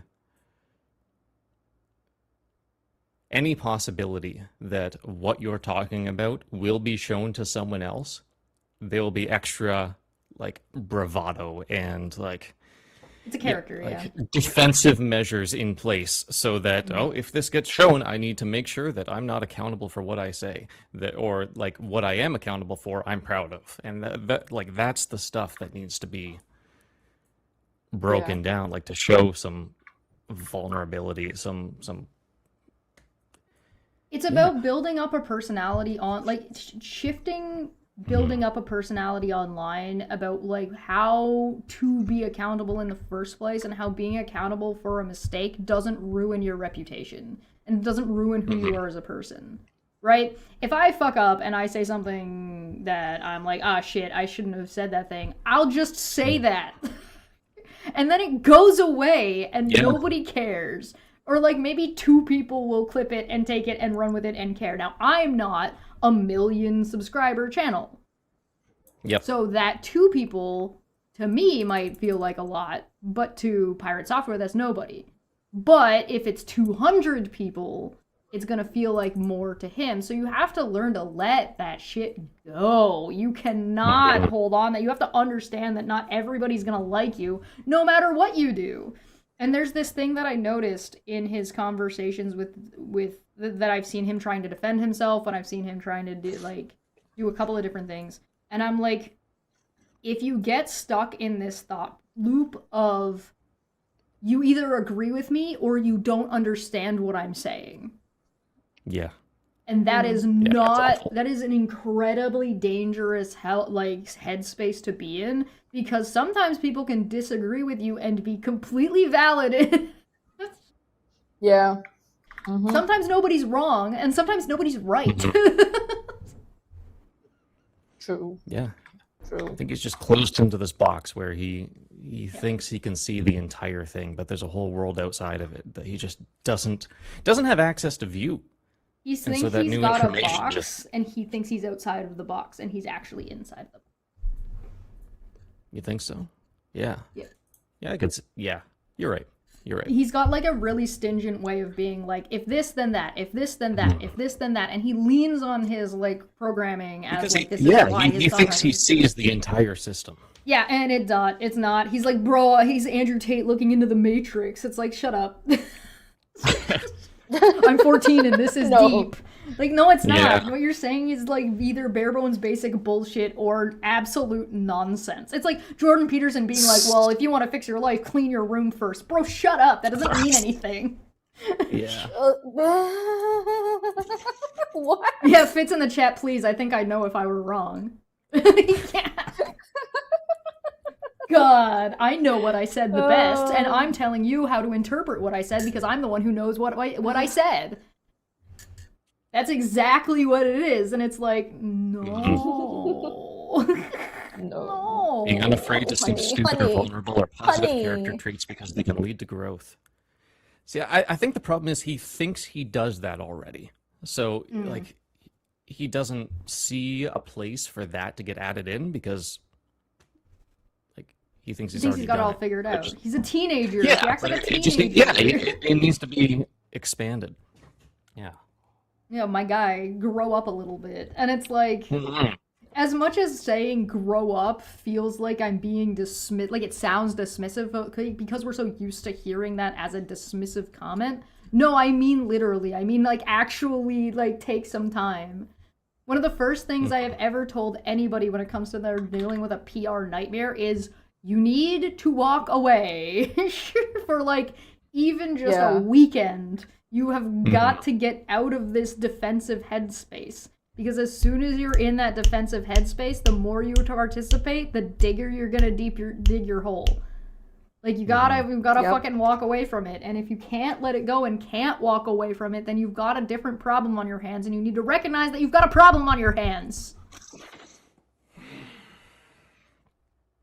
Yeah. Bro's got to just get away for a weekend, smoke it up hard, go on an emotional journey, and come back and fix it up. I don't know. Oh yeah, I've done that He before. needs I've people missed around it. him who tell me. It He wasn't needs bigger. It people was just around big. him who tell him. Yeah, like he needs people around him who tell him like, bruh, what the fuck, and then Yeah. he needs to just be like, why, dude, what's wrong, and then just have that conversation. That's I think he's got needs that. those Just things. the mutual respect And isn't then there. with absorb those and people. act on it. Let me The finish. mutual respect part. It's hard for somebody who's got a really big ego to find somebody that they can trust, rely on, and they respect to the same degree. Mhm. And sometimes you've got to. Okay, story time. I've done this before because you have to sometimes to get people to understand where you're coming from. There have been times where I've had to try to have conversations with people, and I'm not angry. Like, I'm not mad. And I'm like, okay, you're not understanding that this is something that bothers me. Because all I'm saying is, hey, don't do that, this bothers me. And they don't grasp it. So what I have to do is I have to say, hey, this fucking bothers me, cut it out. Yeah. I'm Snap not 'em out. actually I'm not actually angry. I don't feel what I'm projecting but I have to project it for them to understand that they need to stop doing the thing that they're doing. So there's plenty of times where if you're dealing with somebody like this is hypothetical. If you take somebody who's got like an ego problem and they don't respect other people, one of the ways you can trick them into respecting you is to act with the same level of ego and meet them where they're at. So if they're like, hey, I'm the best at this, and you go, yeah, no, you're the best at this, but I'm the best at this, so you need to listen to me about this thing because I know better than you do, and you know that I know better than you do. You might not actually believe that, but you behave that way. Yeah. Because then they believe you. Because you've Yeah. just met their energy. Then you're speaking his language. You're using that protocol now. Yeah. Yeah, exactly. And then you just use his, for Pirate Software, who says he has such a stringent thing. Because he says this, he believes this. It's not actually true, because if it were true, you'd be able to input information much more clearly, and he's not a robot. Surprise, surprise, surprise. So it doesn't always, not? the Oh, system shit. doesn't always work the way it's intended. So Mhm. when you start, one of the things about communication is listening. The most important, in my opinion, the most important part about communicating is listening. Because if you don't listen, you're not going to understand how you need to respond or how you need to speak to be understood in the first place. Mm-hmm. You need to know what language you're speaking. You need to know what language you're speaking, and then you need to know what language they're speaking, and then you need to learn how to manipulate your own language so they understand what you're saying. It's an incredibly manipulative process. It's an incredibly manipulative and, depending on how you view it, dishonest practice. Oh dear. Yeah, that's interesting. Hence the key jingling. Yeah. You jingle keys. Hey, pay attention. Hey, listen. Hey, stop. Where are you going? Come back. It would annoy me so much. Oh my god. It would hurt. Hey, I made you pay attention, right? I made you grab the keys out of my hand and be like, stop! Disrupts any expectations or habits that I have and how to handle a situation like that. It's just... out the window. Well, and distracting. sometimes you need those things to be out the window. Yeah. Sometimes you need all those processes to be like, all right, we're breaking everything down to the bare bones basic level. I'm going to annoy the shit out of you until I get a real reaction. That's why the Naruto friendship punch is so powerful. Not wrong. Not wrong. That's true. That is basically it. It's like we're breaking down where we're no longer communicating. We're communicating by physically interacting, as opposed to just talking words at each other. Yeah, it's a bit performative. The key jangling is performative. Right? Yeah. It's not... It doesn't actually hold any real value. I think it's just something that snaps people out of their comfort space, their defenses, introduces something new. Right, it breaks the pattern. When you're stuck in a pattern of like this, it is like, no, I need you to get off your script. Get off your script. There's a conversation that I had that is on YouTube that is on my channel that was 5 hours long. It took me 2 hours to get this dude to engage in the conversation of me just slowly pulling him to be like, come on, it's okay. I'm not gonna bite. It's all right. Come on.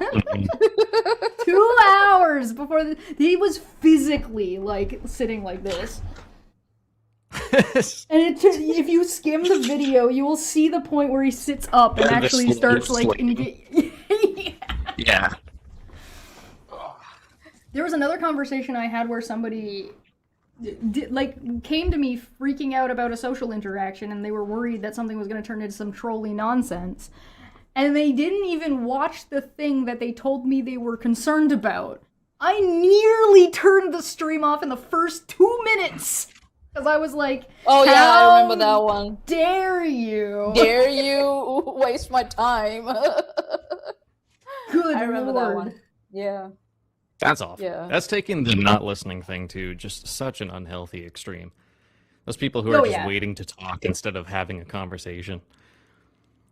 They were just so... A lot of these things come from a place of fear, right? And at its basal level. Now it's layered in ego, and it's layered in protective, defensive responses, and X, Y, and yada, yada, yada, yada.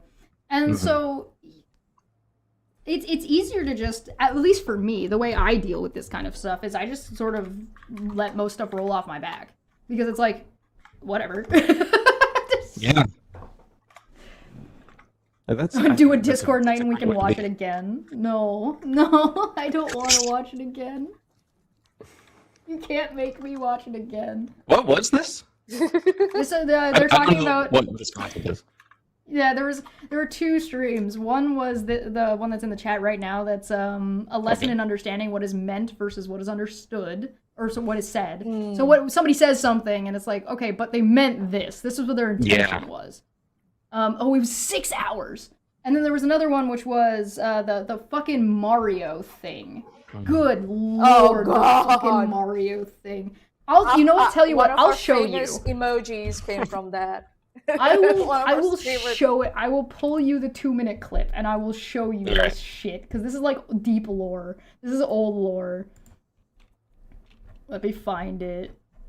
Like it's like a 2 minutes of mansplaining. Yeah. It's so funny. A game that has been present in our lives like forever, like Mario. Yeah, Mario. Yeah. Oh, I know my Imagine Mario. explaining Mario. Let's see. Well, I don't. I'm a girl. I'm not gonna touch that one. That's the joke. He's like, that's the joke. Okay. He's like, well, Chesh, you know. No. Shh. Don't. Let me pull it up. Okay. These people were complaining about, like, these graphics nowadays aren't realistic at all. They look so lame and stuff. And I'm like, geez, go back and play Atari and regular Nintendo. And Yeah, so they're are now. Yeah, I mean, Well, there's two differences there, though, right? Mario isn't supposed to look realistic, right? Most old school Nintendo games that they were limited, so none of them were actually supposed to look realistic. Now you're producing cinematic level of video games that are being sold on the idea that they look realistic. So the complaint is a little bit fair in that context. I mean, to them, but people that like us that grew up with Frogger and stuff, I'm like, yeah, this looks. well, I don't think there's any set standard of what photorealism actually entails. What the fuck? A few moments later. But I remember the very first time I beat Super Mario Brothers on the NES. And here's the thing. What you don't understand, Chess, is like you're playing Super Mario Brothers and you go through 100 levels, and every time you complete a level, you go through like sub levels, and then you have to complete the big level, and you go through a total of 100 levels. Every level predictably gets harder and less chances for you to win. And every time you get to the end of the level, you're like, I saved the princess. Then it says, we're sorry, Mario, your princess is in another castle. And you're like, what kind of crap is this? So you keep playing, and you obsess over this game, trying to, not get eaten by Goombas and jump over fire pits and whatever. And finally, when you finally beat the game, which took me like 9 months to do, the princess comes out, I'm sorry, Mario, your princess is in another castle. Ha ha, joking. And that is the reward you get for playing 100 levels. Well, if it makes it feel any better, in the second Mario game, it's all just a dream. I am not okay. Yeah, that's where that face came from. Oh my lord. That's I crazy. cannot. It was like there's can't no imagine. Like, there's no standard of photorealism. I'm just like, have you seen this fucking face? Like, have you seen your face? It's like no. There's a technique I've been adopting lately with people who are like that, where I just Tune get them out. confused. I'm like, what? No, I address it and I make them try and formulate their point. Like, what are you trying to say?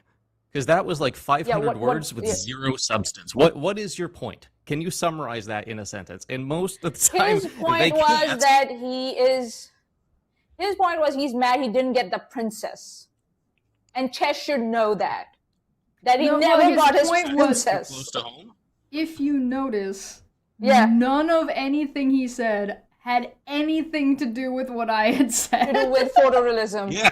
Yeah, the photorealism. Not even the photorealism, like the argument about what these games were sold on the basis of. But apparently what I don't understand is how games function by getting harder as you play. Yeah, it's that same thing. It's not participating in the conversation. It's waiting for your turn to speak. And he's probably been cooking that up for the last, from something 10 minutes before that. My favorite was the she. I do that was that my sometimes. favorite part. If you see my eyebrows, and I have a tick. I have an eyebrow tick. He says That the thing that she doesn't understand. I mean, Chesh. I'm like, yeah, hi, I'm in the room. Yeah.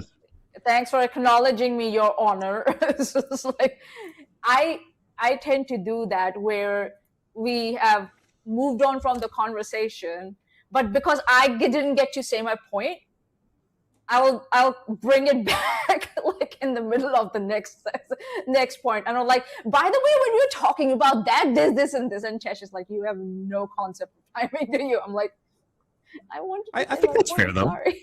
I think that's say my I think point. that's actually healthy and a good way good way to take that on. Like, hey, you know, I just want to go back to that other thing we were talking about a second ago. Yeah, it just matters on how It's you... probably not a second ago, it was like 30 minutes ago, and I'm just It's like... not that it's 30 minutes. There's some social etiquette, too. I think the words you also, use like, are good. Yeah, there's also, like, a difference between streaming versus hanging out in the bar and trying to do a show where you're trying to move on. But there's also, like, how you go about it. And half the time, Manya just starts and doesn't give any context that she's talking about something from 30 minutes ago. And we're just like, where are we? Where am I? I have to, like, replay the conversation for the next 2 minutes while trying to hear what she has to say to figure out where the fuck in the conversation we are. What the fuck happened? And that's what I commend Chess. She's very patient with me. Conversational. I think she's only told me off like twice, maybe. Yeah, like she's already told me off like maybe probably twice ever. She's like, Manya, we left that behind. It's okay. Let's move. I'm like, oh, okay. I've noticed that happens with a couple. There's like a type of person that I've noticed this consistently with, and it's usually people who feel like they never had enough. Like people weren't listening to them a lot, like generally in real life or like as they were growing up. Or that people that people who either don't feel like they're being heard or they don't get the chance to speak.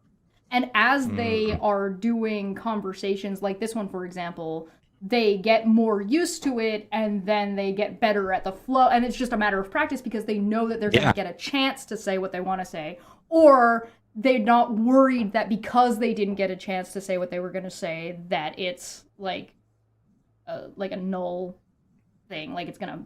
It's not the end of the world. Right, you get used to it. And so, like, it's a balance. It's something that's like... I really do wish I could have conversations like this with more people that were like that. Because, like, it's something that I'm practiced at, where it's like, no, you get your chance, you get your time, don't worry about it.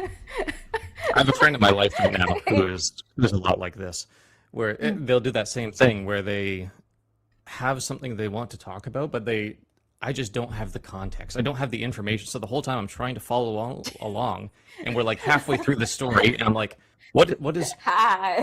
Where are we? You're telling me the details, but I don't even know the noun yet. Like, what are we even talking about? And it's... I do that a lot. I don't know how Chesh hasn't, like, kicked me off. Sorry. Feline says Chesh is good at social conversations. I'm good at providing sources and stuff. And then there's Manya, good at dropping everyone into the middle. We all need something like that. You're the entropy generator. Yeah. Oh, yeah, it's things like that are complicated. And back to the topic. Yeah, back to the through point of pirate software. Social interactions. I still got something. I got my theory. Oh, yeah, go. Yeah. So, hit me. This friend of mine who drops me into these conversations halfway. Yeah. Growing up, they were conditioned to be a listener, not a participant. Their mother, the other people in their lives, just wanted someone to talk at. So she also has a habit of answering questions or like in the conversation. So she'll say yes, yep, like before her brain even has time to register. And like you can tell. Like it just happens so fast. The words don't even process. She's not agreeing. She's just saying yes because she's been conditioned to say yes. I think that sort of conditioning to be a like receptacle rather than a participant in the conversation can lead to that because they're just not not practiced in what is necessary for comprehension rather than what is necessary for one-way communication. Well, and when you're used to being a receptacle, when you're used to being on the receiving end, you get conditioned to stop actually listening because you're not a participant. You're just there to be a wall to be talked to. Yeah. So you're not listening anymore either. So you're not participating in the conversation, and now nobody is participating in the conversation. Yeah. So why are we here? I'm not gonna go that deep into my childhood, but where I come from, like the older kid is always the responsible one. So we are always in charge, but then we are also left to deal with like our younger siblings when we are not trained to. We are not an adult, and we have to deal with them too at the same time. So it's a mix of all that thing. And Are you the oldest? Yeah, yeah. I have a younger brother, so yeah. And it also is different when your brother is treated obviously different than you are. When there's some sexism involved, where you not only are you the oldest, but you're also the woman, and they're a boy, and it's just like, oh, great. Look at this bag of fuck. I'm the older daughter. So now this part of my life is just enjoying confusing my parents to the fullest. It's like, they're like, oh, you don't want to get married? No, I'm happy living alone. Yeah. And they're like, oh, when are you coming to visit us? Maybe this year, maybe next year. I don't know. Once I get my New Zealand citizenship, maybe then, I'll be there soon. Don't worry. Yeah.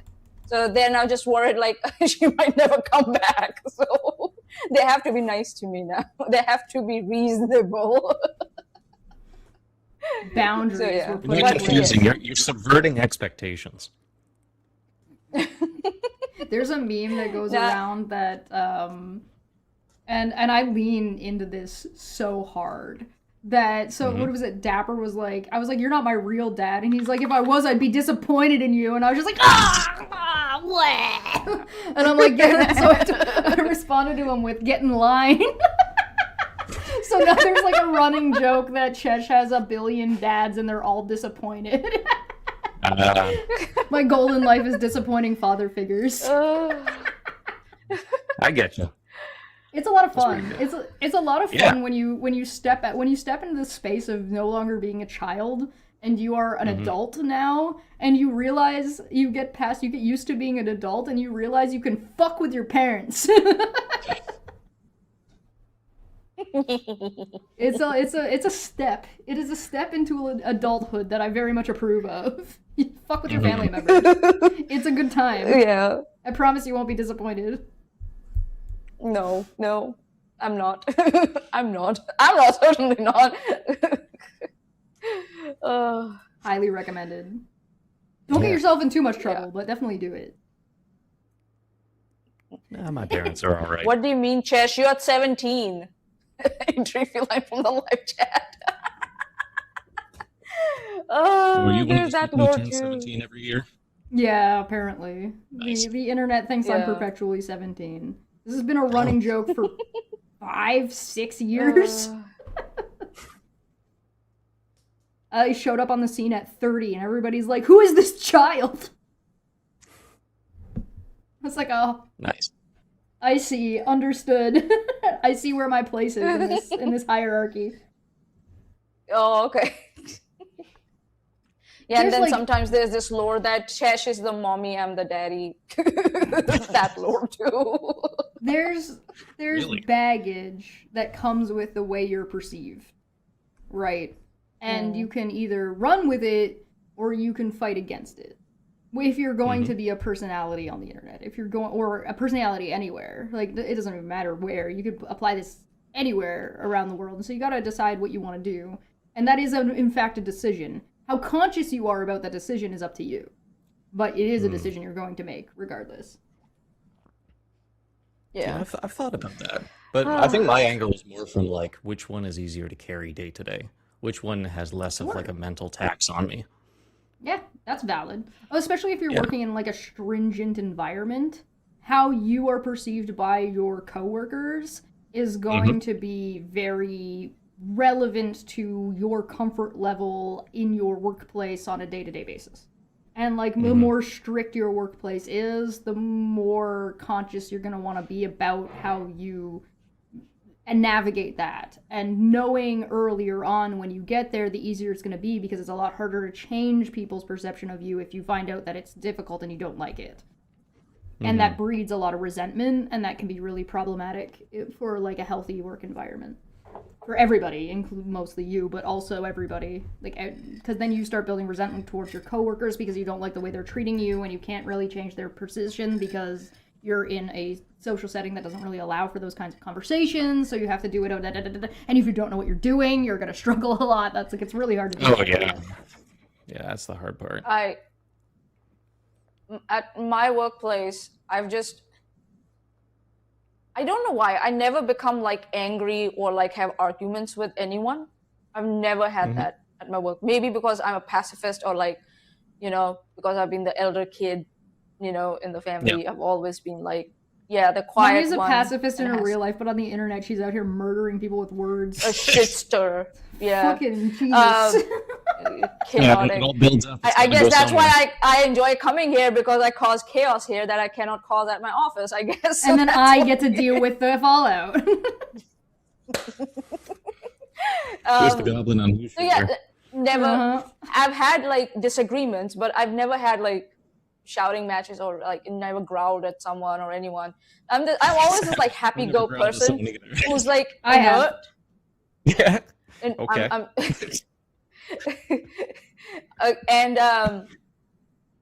My thing is that at my work, the pressure is always building on, and I've gotten used to the thing like, oh, you got one more thing to do? Yeah, okay, I'll do it for now, and then you will forget about it, and then I will move on. I'm like that. Now I'm like that. Yeah. I'm like, oh, you're hyper focused on this now. Okay, yeah, we will hyper focus on this for next few weeks, and then you will forget about it, and then we'll move on. Then I will, start doing the other stuff. That's what you're gonna get hyper focused on next. Work pressure that's not going to end the world when you realize the world isn't going to end. Honestly, it feels like the secret third option is to just not care, to just let go. And it's not even like avoidance at that point. It's just doing. Hi, welcome to my world. Yeah, like you can For me, you can be relentlessly positive, and but that's like annoying. You're like, you still carry that a little bit, even if I am at that point. I think I'm at that point where I'm like, I'm positive because I just don't care, so I don't get angry anymore. But there's also this thing is, I do care a little bit, because in my job, if I fail, people can go home in a casket. So I can't afford to not care. It's safety and risk management, right? Especially occupational safety and risk management. Especially when we deal with like transport, food, shipping, like all that stuff. It's a high risk environment. Before that, I was working in a meat factory where, again, it was a high risk environment. Yeah. So I can't afford to not care. So I have to care. Something that I call radical acceptance. And it basically is just, you accept the way things are as they are currently, regardless. Because how you feel about it is secondary to whatever it is. And then once you accept what it is, because your feelings about it aren't going to change what the situation is, once you accept the situation as it is, then you can start analyzing, then you can start making decisions, then you can start deciding what is and is not useful and what is and is not. And it's what I do. And for me, it lets me just decide what I care about and what I don't. Some things I don't fucking care about because I can't be bothered. It's like, they're wasting my time. Shut up, I don't care. Get out of here. You're useless to me. But then again, I also have another thing that I like to do, and vegan. This is not necessarily healthy. This is something that I do and works for me, but is not necessarily good for everybody. So I do not necessarily recommend that other people do this. But this is something that I do that works for me, and I view every interaction as one of 3 options. Every interaction is either going to be good for me, bad for me, or neutral. And then you think of it on the secondary level, and you say it's either going to be good for me in the future, bad for me in the future, or neutral for me in the future. So what is this going to look like in retrospect? Right? So I make all of my decisions about an interaction, every interaction, not that was gonna be just my question. This kind of thing, not like this. Every single interaction I have has this is constantly in the back of my mind, part of the way I make decisions about life and who I'm going to interact with and at what level. And like where. And there's no point in dealing with an interaction that is going to be bad for me now and bad for me later. Like why? And when you can just take like a percentage of interactions you're faced with and throw them in the fucking bin, it is just a whole load off because you don't even have to care. It's just like, you're gonna take this and I'm gonna put it over there and it's gonna stay over there. And I don't have to worry about it ever again. I worry about I like that. I worry about my blind spots though. Like, do I think something is bad and how true is that? Because there might just be something I don't know. That is possible. Now you're doing risk assessment. You're saying, okay, that's part of the process, right? If how do you decide whether or not something is going to be a good interaction, a neutral interaction, or a bad interaction in the moment? And then how can you predict whether or not something is going to be useful or not useful in the future? Because some bad interactions are really useful later. Like that fucking shitty conversation about fucking Mario. That's fucking hilarious. That was a great interaction, but at the time I was like, this is the fucking dumbest shit. So how do you do that assessment? And it's up to you. Everybody's going to have their own principles. Everybody's going to have their own values. What I like to do is I like to make my decisions in a way that ensures that I will not regret them later. And so what I do is I take my time and I do my best with the information I have at the time, and then after that I let it go because there's no way I could have made, if I don't know, I don't know. There's nothing I can do about that. Yeah. Yeah, you're right. I like that. I do not recommend everybody or really anybody do things this way. It is an incredibly, it is a very Machiavellian way of looking at interactions. It is a very manipulative and very, exchangey way of looking at things, depending on what your values are. So if you're not careful and very stringent about how you think through what your values are and what you view as value to make something a quote-unquote good or a positive or a negative interaction, it can really, really, really inhibit you from some what would otherwise be very positive or growth interactions. So you have to be very, very stringent about what your criteria is.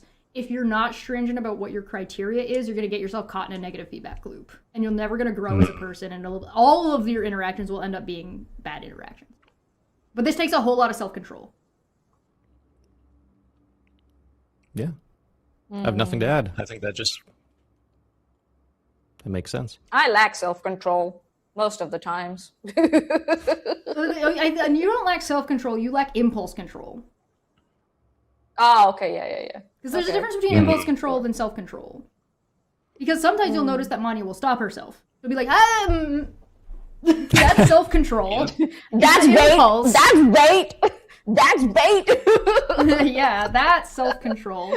And so, it really, a lot of this just depends on practice. A lot of this depends on, what do you do as a person? How do you interact? And you have to spend a lot of time thinking through your thought process and your processes and what you value, why you value it, and then weigh those things as what's your priorities, and are these actually good or valuable both now and in the future, or is this something that is likely going to get me in trouble?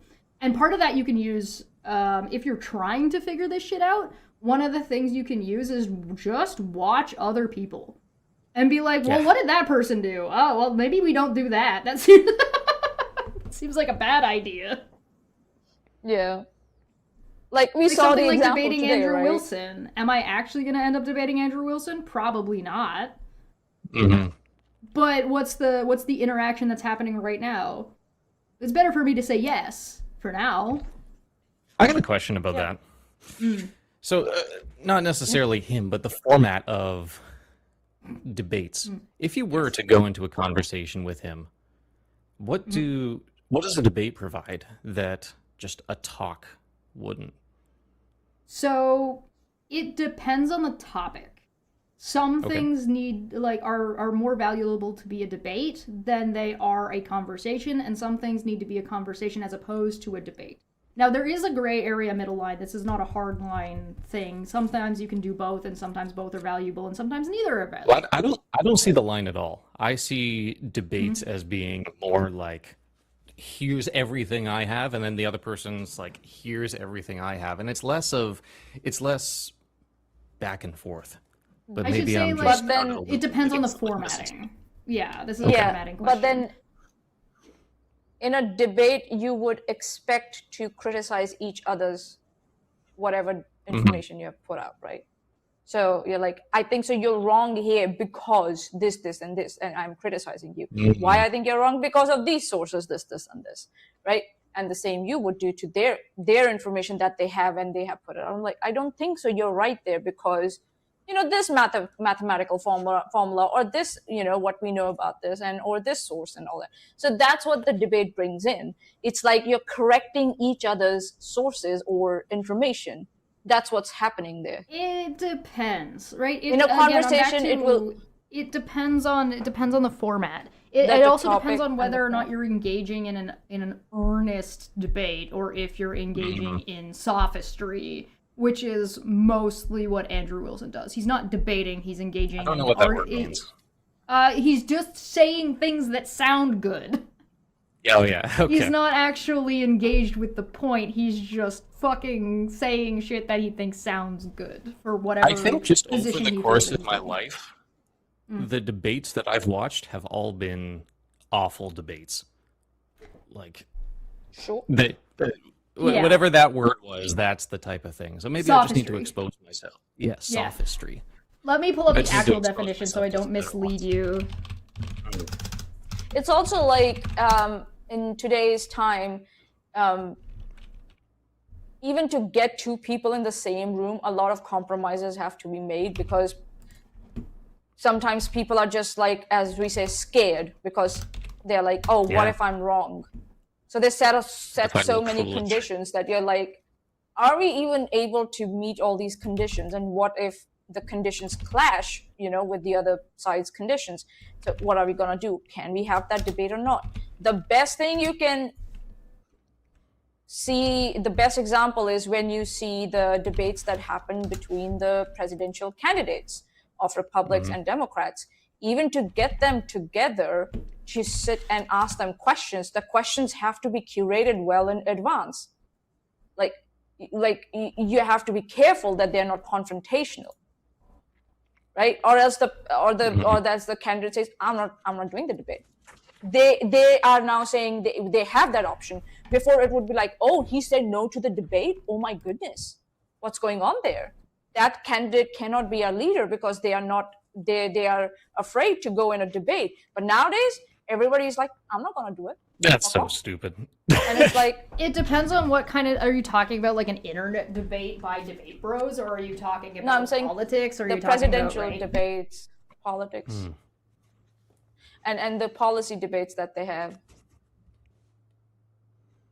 Well, they're meant to be our representatives. They're going to have to tackle hard things, and stepping away from that should be a sign of, like, incompetence, or that they're not emotionally prepared to take this, or that their values aren't in our interests. Like, they're interested in that something's going on. Topics. What is going on is one thing would be certainly like they're not prepared or not willing to work to be prepared. So yeah.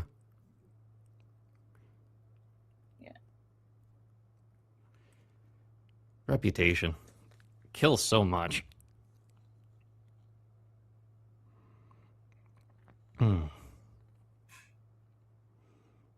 Where did she? Church. She went to get tea, I guess. She just kind of vanishes, huh? I had to piss. All right, so I have a whole. Have to bring up the gamer. This lady had to piss. Oh, sorry, I should have gone in the corner like the quartering. My bad. All right, so. Of course I wash my hands! Fuck you! How dare you even ask me that question? I will throw soap at you. I have a whole different idea about your question. And it has entirely to do about what if I were to debate, like if we take it within like the scope, right? And say, all right, if I were to have a debate with Andrew Wilson, what value could come out of that? So there's a handful of things. One could be exposure, one could be monetized, like money, one could be like memes for the funnies, right? So it depends on how, like, what you're valuing there. If you're more asking, which I think was what you're getting at, is there like an educational, or will there be anything of substance? I can clarify my question. Yeah, by all means, yeah. It's what is a debate good at that where it is better than a conversation? Oh, And okay. I understand there's Yes. some rails there to keep things on track, Yeah. and it's probably better for content. It depends on what you're trying Nowadays to do. So, on YouTube, You're right. it depends on the answer to your question. Actually, just depends on the question. What is being discussed? What is the debate about? If the debate has a proper question and you have two people that are presenting different points of view or different ideas about the answer to that question, then having a solid structure of like, here's my argument and here's why to answer the debate question, because they're not necessarily engaging with each other to change each other's minds. They're both there to present an argument about the question, to answer that question. If you are having something, if your question is something specific, so for example, I've got a debate coming up that I'm hosting that is Flat Earth a cult? And there are some people that are going to say, yes, it's absolutely a cult because of X, Y, and Z, and people are going to say, no, it's not a cult because of X, Y, or Z. And so the discussion is to be like, all right, you get 10 minutes to explain why you think this way, you get 10 minutes to explain why this way, then you get to rebuttal, and so you get to attack the other person's argument, you get to attack the other person's argument, and then we can have a little bit of a back and forth where you can ask questions to each other. Then maybe questions from the chat or whatever the fuck we're going to do. But that structure enables both sides to make their argument in a short, clear format with proper argumentation, like a real point, and then poke holes in each other's arguments if there's flaws here or there, right? And the goal is to come to an answer or to help other people explore ideas or topics or points of view that they wouldn't have considered before, which might not necessarily change anybody's mind. Because the goal isn't necessarily to change anybody's mind, the goal is to present what you have to say in a structured way where it can be picked apart and discussed one way or another, and then it turns into a conversation. That's when the discussion starts. Now we know where everybody's coming from. We know what some of the points are. Now we can get into the nitty-gritty of the actual fucking being persuasive about, like, was this convincing? Was that convincing? Gotcha. So a debate can enable discussion in a way that a standard discussion cannot, especially a discussion that is like is this a discussion or is this a debate?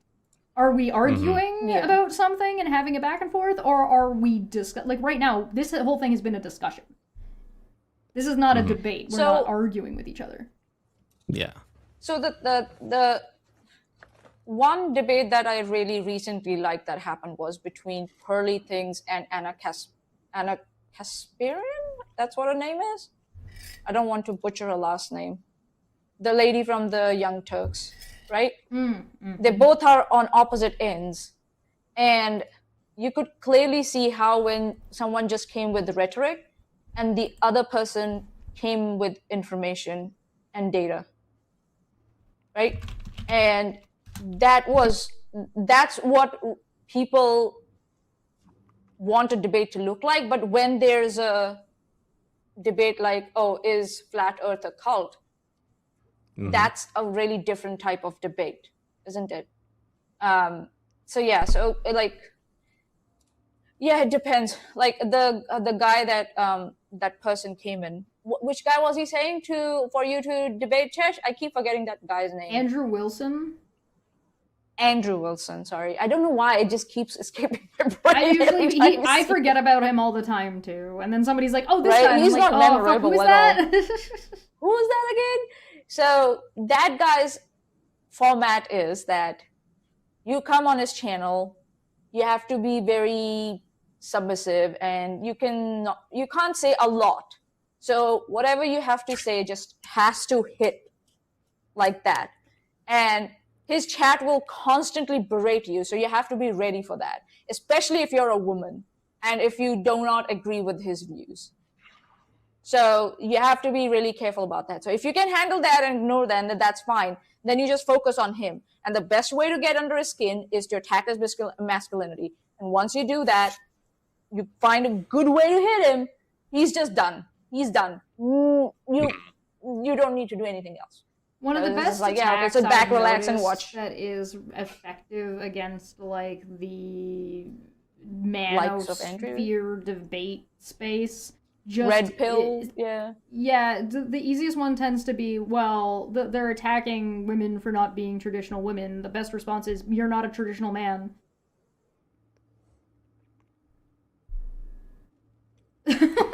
Well, it depends, like, right? They then what they do is they shift the goalpost. They will change the definition of a traditional man. So no, and then you let them I think so describe it. No, you let them. Yeah, that's what I'm saying. Let them set the pigeonhole definition, and then back themselves in a corner. So that's why it's important when you start with a topic. If you think that something needs boundaries and needs to be defined, just start with that. Let's first define what is this? What do you mean by this? What do you mean by that? Right? Let them give out a list of characteristics. Let them go as long as they want, and then you just box them in there. And that's why it's very easy to like attack their masculinity, because their masculinity is very limited. I disagree. I think you need to be more dishonest about it. What do you mean? Dishonest? Yes, you don't sit there and say, okay, well let's define our terms. No, you say you're not a traditional man, and they say yeah, and they go, what do you mean? I said, well, you don't match the criteria, or are you using different criteria? And then you let them, you trick them into define, and then as they define it, you say, okay, but what about this? Okay, well, what about this? Well, I just want to get clarification on this definition, and you let them pigeon themselves, because you block them off everywhere they go until you nail down a definition. Once you get them to nail down a definition, you fucking bring it home. And this is I've done this. This is what happened multiple times. You gotta put something on the line to do that. That's crazy, because when you're I think that's what assertive. Being wrong is catastrophic. Well, that's the thing. What did I assert in that situation, though? That, like, you're putting forward, like, you're not a traditional man. And, I mean, that may be true, but if something else comes up, I'm just thinking other situations where you have to do the same thing. What if they catch you on something? Do you lose credibility, or does that even matter? I don't know. This is just how the brain is super contextual. No, this is a great. No, I love where your brain is going on this. Okay, so hear me out. Let me get in here. Let me wiggle on it. All right. So this is super duper fun, and I'd recommend just practicing this just in general conversation, because you can do it. This is how you lead a conversation, by making them think they are leading the conversation. Right? So if they say something about, like, well, you're supposed to, they make some statement, right? So let's use the manosphere as an example, right? It doesn't really matter. You can pick anything. The earth is flat. It doesn't matter. What you do is you go from saying, well, you're not a traditional woman, blah, blah, blah, blah, blah, blah, blah, and you turn it around and say, yeah, but you're not a traditional man, so why would I need to be a traditional woman? And then they go, well, either here's my excuse as to why I'm not a traditional man, or they go into, but I am a traditional man. Right? Those are your only two options, really, in conversation. So, depending on which one they pick, you then respond accordingly. So if they proceed to say, I am a traditional man, you say, okay, well, how so? Explain that to me. Like, in what way? And then they have to start explaining what it is to be a traditional man, but they think they're dominating the conversation, because they are educating you. Yeah. Right? They think they're done, and so you go, okay, but then you have to listen, and as they're speaking, they'll be like, oh, and this and this. It's like, okay, but hold on a second, just some clarification, because maybe I'm not understanding. Could you elaborate on this? Could you tell me what this means? Because what about this? And then they go into it, and then you just slowly cut off every single thing until they have nailed down a definition. Now, the trick with this is, do they nail down a definition that's functional or not? Or do they nail down a definition that is or is not applicable to them? Because generally, if you do this right, you cut off all their pathways into a pigeonhole where they do not apply to their thing. So you don't pick on everything. You only pick on the things that are going to herd them into a specific direction. right? So as long Yeah, as long as you do it right, their definition will not be applicable to what they're preaching if you do it correctly. Yeah. Like Manya, I think you and I had the same approach at the start of this, where we're going in, inviting them to use like the scientific method to go through this and just, have a conversation. Where this is more like You want to play dirty? Let's play dirty. Let's go. Well, it's not even that. It's like they are the momentum, and you are just kind of like steering them. It's just like deflecting and best. Yeah, the best example of what Chesh said came from a conversation that this lady had on this guy's podcast. This guy Justin Waller, he's a red pill guy. He came in and he's like, women are emotional. They're not in control of their instincts and blah blah blah. That's blah. a good one. And, that's a fun one. Yeah, and men are more in control of their emotions and feelings and everything. And she's like, but then why do you have multiple like partners? He's like, well, because men are like that. They can't just have like one partner, blah blah blah. But she's like, but you're a man. You can control yourself, right? Well, so why not control yourself and be loyal to one partner? And he was like, you are not making me angry. But everybody was like, oh god, he got boxed in. And that was a perfect example. And I was like, that's I'm talking about like a way more advanced version of that, because you're talking. I'm just giving falling a apart basic off example. of one question is also a lot of fun.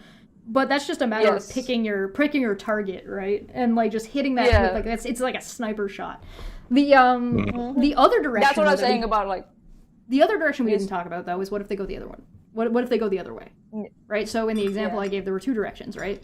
The first direction is they say, well, I am a traditional man. Or they go the other way and they say, well, actually, no, you're right. I am not. And because, and then they'll elaborate on to why. And as soon as they start elaborating on to why, they're now already on the defensive. Mm-hmm. Yeah, because they're excusing why they're not traditional, and then you just keep pushing. You've got them on the back foot now, and you force them off script because they have to go off script to defend themselves, because they're no longer spewing what is the traditional value in this case. They are now giving excuse after excuse after, and you let them backpedal, and you are now driving the direction about where they're going based on that backpedaling, and you pick and choose which ones you want, and you let them backpedal until you've given them rope, and now hang yourself. And you just wait until you've pinned it down to being like, all right, well, I mean, I agree with you, and you agree with them. You say, yeah, no, this is a good reason. All of them apply to women. I was about to say, what is your target? That's it. Okay. Boom. Yeah. There you go. Dunyan rings. Easy. But Low Energy Vids in the chat said, assuming they let you at all, many of those guys will just bull rush you. Let them. The more they talk, the more targets you have. Let them go. If they bull rush you with, what about this, you go, okay, all right, well, let's talk about, and then pick one. And then pick one. Also, like, don't get intimidated because they're loud and say lots of things fast. Yeah. Anybody can do that. The thing is that they have a script and they have limited points in the end. Yes. So they will run out of steam. So you, like Chess said, you gotta have that patience. Yeah, and Megan Fox's giant boobs in the chat makes a good point. I'm not a traditional man. That's a sentence. Isn't it? And then you have like... Wait, let me finish. People like Myron... Oh, I'm not a traditional man because society won't give me a trad wife. Right? And then you take that. That's a perfect example. What you do with that, if somebody comes at you with that, you say, I'm not a traditional man because society won't give me a traditional wife. Okay, so is it women responsible to become traditional wives before they have the support that is necessary to be a traditional wife when there are no traditional men? Or is it the man's job to take the lead in the position of power that he wants to be in? They're supposed to be provider. Because they're the provider in the situation. Yeah. Mm-hmm. And you take out the whole fucking right at the knees. Yeah.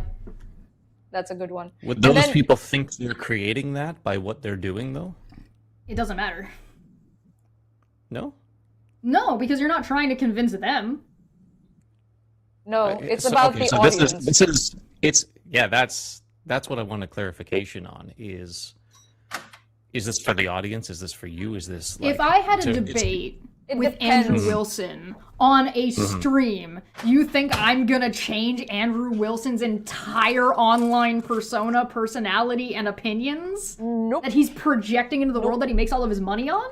No, of course not. You don't go there with that intention. You go in there with that intention of exploding his argument.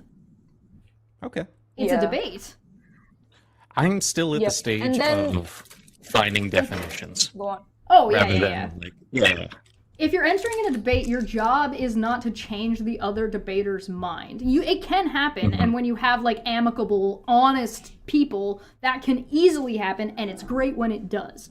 You are not going into a debate with somebody like Andrew Wilson thinking you're having an honest conversation with them. That is not that platform, right? So part of knowing, if you go and watch part his of your videos, approach depends on knowing, like, know your enemy, quote unquote. Like, know what you're getting into before you go into it. You do not need to be honest with a dishonest interlocutor. If you already know they're dishonest, fuck them. That's me, though. Don't be like me. That's speaking their language. I mean, it might help. And then they're like... Yeah, I think you're right. It reveals the stuff they want to hide. Yeah. When you can make somebody who is so stringent... Again, Andrew Wilson is an example, but you can pick somebody else. You could pick, like, Jaren back in the day. You could pick, like... Pick a Destiny. It doesn't matter, like, where they are on the political spectrum or what their position is. Doesn't matter. If you're going into a debate, you have enough information to look them up, look up their points, look at their debate style, and then be like, all right, well, how do I approach this debate? Now, keep in mind, in this kind of a conversational debate that we're discussing is very, very different from a structured debate. In a structured debate, they make an argument, then I make an argument, then they pick on my argument, and I pick on their argument, then maybe there's some discussion in between. The format of Andrew Wilson is not that. It is a back and forth argument type of verbal sparring match. And in a verbal sparring match, one of the best things you can fucking do to throw somebody who's on a script all the time off is let them go on part of their script, pick one of their script topics and say, you know what, I agree with you. Let's talk about that part. And that'll throw them off because they're ready for you to be defensive because they're going to try to pigeonhole you or try to get you to defend a position you never took. I think I know what would help me. So in a conversation like this, us going through these topics, the result of this, how much of it do you think is for you, for me, and for the audience? Like the discussion we're having, or the debate? This whole talk. Since I've joined, what is your intention? Who receives what from this? Is any of your consideration for your own growth or my growth, or is this purely for the audience? Like that sort of thing. If we can break that down for just a conversation here versus a debate, I think seeing the two of those contrasted. Yeah, for sure. Monty, do you want to go first or do you want me to go? For me, it was like to try and understand where you're coming from, right? And see if I can agree with you on something. Because we are amicable people, and like you're coming in, you have volunteered to come in, so I'll be like, yeah, okay, maybe there's something you might say that I might agree with. And then I will present my point of view. I would like you to understand my point of view and see where I'm coming from. For the audience, it's like, okay, they may discover something new in this conversation that they didn't think about, or they might go away from this conversation with what they had already on their minds. So that's what I think it is. If they found something new to think about and to, change their opinion on, that's well and good. If they didn't, that's also fine. They at least know where I stand or where you stand. And if they want any clarification, they can come to us later in the comments if they want to ask us questions, or in the Discord. right? I would like So that's what it is. clarification on do you have an intent going into this? Like, is it mostly for your own growth? Is it mostly for the audience? Like, is it 30-30-30? For everyone's growth. For everyone's growth. I hope that when people walk away from this conversation, everybody has learned something from it and, come to a conclusion based on that. So a conversation like this, you want it to be equally beneficial for everyone involved. Is that what you're thinking? Yeah, sure, but it depends whether it was equally beneficial or not. It depends on the person, right? What they took away from it. Well, that's your intent Is versus... that your goal? Is my that your intent? intent? That's my goal in this kind of conversation. Yeah. Debate is something else, depending, like, again, on the topic and stuff, like, and what's my aim there. Am I trying to embarrass the person I'm having a debate with? Am I trying to convince the audience? Right? It depends on all that. Okay. So that's me. Yeah. That's a good answer. My intentions are completely different. Of course, my intention is simply just to provide a good conversation, and what everybody else gets out of it, either now or later, is up to them. If you walk away from like learning something or getting something out of the conversation, great. If you don't, great. If you're entertained, perfect. If you're not entertained, oh well, go away. Why are you here? But this is within the context of a show called Dumbfuck Friday on a YouTube channel where we're discussing shitheads on the internet. Yeah, that's Dumbfuck Friday. So as much Dumbfuck as Friday is like chaos. my intention is incredibly simple, and it's just to provide something that's a little bit worthwhile one way or another. Now, both now and in the future. But I also do this thing, or I have this layout of stuff that is like, again, we've gotten a lot more philosophical than Dumbfuck Friday, but that's fine. Because this wasn't even intended to initially be a Dumbfuck Friday anyway. I was just gonna be sitting around talking shit, and then Monty was like, "Can I come?" And I'm like, "It's a Dumbfuck Friday now." Because Monty is here, so yeah. I have this thing called dimensions of thought, like the layers and dimensions in which you're thinking.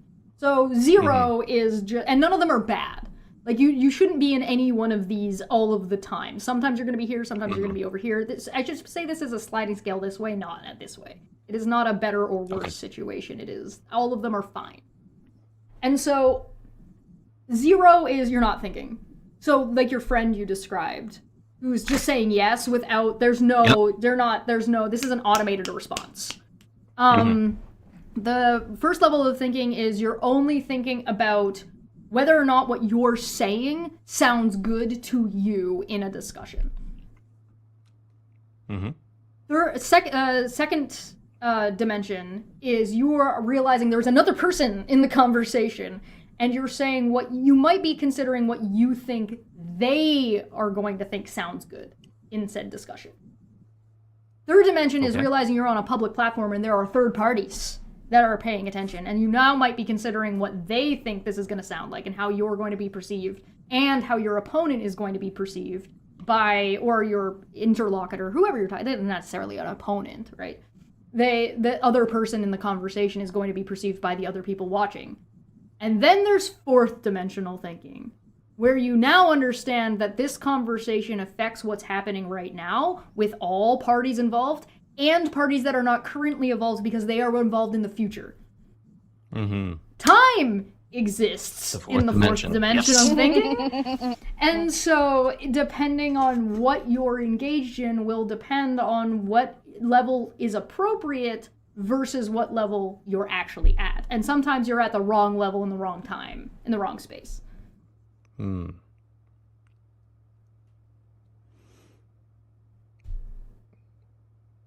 I enter all conversations. My original question. What? I feel that was a great answer. I need it connected. I need you to loop it back to. You need me to loop it back? Yeah, no problem. So before even entering a conversation, you're wondering what people's intentions are, and the differences between having this kind of a discussion versus having like a debate format. And there are two types of debate formats, but we'll lump them together for now. when you are deciding to do a debate, you know that you're going into a discussion that is either going to be viewed by other people or viewed by yourself, the other person, and will be considered later down the line. Maybe there isn't the third party involved, but you know that whatever discussion you're having is going to have an impact. And so you need to then decide what kind of impact you're going to have. Now, when you have this kind of discussion, you're not necessarily thinking 3-4 steps down the line where I know this person's going to make this kind of argument, or I know this person's trying to make this kind of argument, I know this person's trying to persuade about this type of thing. This is more of an open flow conversation where we're not really arguing, we're bringing up different points and there is quote unquote argument, but there is no like combative, you're definitely wrong, I'm definitely right situation. That combative nature is removed.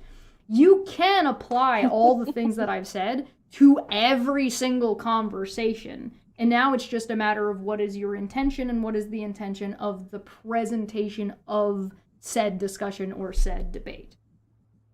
Modern day debates, for example, they're there to present spectacle. That's why it's a dumpster fire every single time. It's blood sports. That's what it's there for. It's not trying to educate anybody. We are having an open discussion that engages in, there is some education here. There's meat to what we're talking about. Giving an example that fit into one of those dimensions helped it click for me. Yeah, there you go. So like it matters on like and all of these things about your personal intent can be wildly different than the other person's intent. Yep. Right? If my intent is to go onto Andrew Wilson's channel and embarrass him, yeah. Right? Like that might be my intention, and that could be that could be considered ill intent, or that could be considered altruistic. Depends on who you are. Yeah. And how successful I am might depend on where you're coming from, right? Yeah, you're right. If you're going there to embarrass him, is it just for you because it's fun? Is it for him because maybe he'll rethink? Is it for the audience because maybe they'll rethink? Yeah. Or is it for all of the above? Yeah. I get you. Okay. Yeah. So it can just change based on the circumstances, the audience, the participants. Yeah. The context is going to be very, very important. But at the same time, it also depends on how much the other person is even how much are you considering any of these things? Because some people enter into a conversation without considering any of these things. How much am I considering these things? If you want. I'm just saying that some people don't. So, like, for example, like, you've seen me cover politics, and you've seen fucking dipshit McGee come into the live chat and say something fucking incredible, like, windmills are useless and come from China. Like, you didn't think about that before you posted that shit, you dumb motherfucker. Some You're people right. don't. I never considered... It's cool assigning intents to levels like that. Who is it for? Is it for me? Those people coming in talking about windmills? Like that's for them. And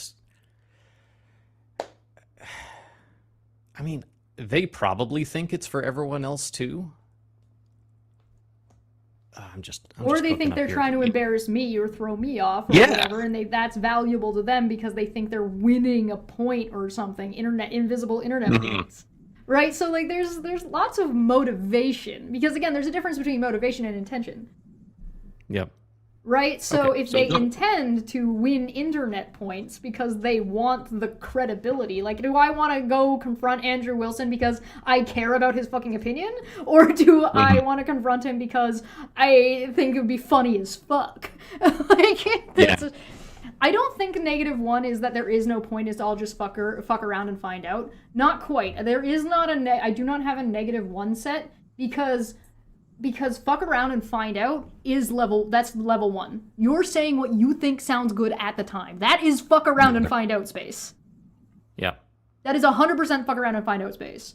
Not thinking is like you are not even considered. Like, somebody asked if you like peanut butter or jelly, and it was your mom on a Sunday afternoon, and you were 5, and you were like, I want peanut butter. You didn't think about that. You just answered. Little did you know the intention that your mom had was to find out whether or not, do you want strawberry jam or raspberry jam? Your mom is actually asking so she knows what to buy at the grocery store. She doesn't actually care what you want to eat right now. Wee woo. The police are coming. They are.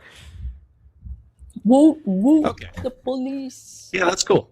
Like in this conversation I joined, I'm like, I like talking to smart people. I like hearing new insights. I'm trying to find what my blind spots are. I'm trying to. So you came onto a show called Dumb Fuck myself. Friday? I'm teasing. Yes. I'm teasing. Go on. Because I am not regularly exposed to this type of stuff. It is new to me. There is a lot to learn. Yeah. And But I guess and- you can try a stretchy brain here. yeah. And I had points like you brought me in because you wanted to hear me talk a little easier about a certain topic. So that's beneficial to you guys too. I'm not thinking about chat too much right now. I just like, I mean, you pulled me out of my pajamas. I got bedhead. Like They're that all sort of thing. currently they're all And- currently yelling. I'm at in my you and telling you pajamas. I'm stupid. That sounds right. But I also consider them like your responsibility. Like I'm being respectful to your space, but I'm not performing for them. Like Right. that's Yeah, there's a difference between my responsibilities as the owner of the channel that you are a guest on in that sort of social scenario. Right? You don't I also- need to be. There's been times where I've told people not to look at chat. I'm like, no, hey, Yeah. hey, you're getting distracted. Don't. That's what I was about to say. I Don't also worry think about I the can chat. do a better job. The moderators if will it's take care of the just- chat. Yeah. If it's just us three in a room. Right, exactly. hmm You don't have to like get distracted. It's easy to get distracted by chat. And there are times where people are, I've had guests come on who are worried. They're like, "Oh, well, what about chat?" I'm like, I'll deal with chat. If they say something that's worth bringing up to you in a timely manner, I will bring it up for you. You don't need to worry about them. And some people like to be really engaged with chat where they're like, "I'm not doing with this without chat. I need chat to be there. I love chat. Yeah. Chat's great." And so like, yeah, no, do whatever you be in a little bit. You gotta be flexible. You gotta be flexible. You gotta be waiting. Cool. Yeah. Low energy vid says he's telling you to look out behind you. I got 63 IQ because I got my glasses on. Ah. No. Everybody's got physical tells. I've got a handful of physical tells. I got my eyebrow tick. When I'm about to box somebody into a corner, my eyebrow will just be like, "Go on." Yeah. Yeah. Keep going. When I get like, I've changed from I'm being just like, goofy to uh-oh. talking about something serious, I tend to take my glasses off so I don't get distracted. So like when I take my glasses off, I can't see shit. So like I can't read, like I have to try, like I have to actively try to read chat. That's a good idea. Because I got my eyes are awful too. I can't see anything. So like Is I this- can see chat exist, I can see that it's moving, but I don't have to worry about what they're saying right now because I'm focusing on what I'm talking about because what I'm saying is more serious than my normal fanfare. Unless I've just forgotten my glasses, in which case don't worry about it. But it's like it's the activity, the tactile activity of having removed my glasses and being like, okay, listen.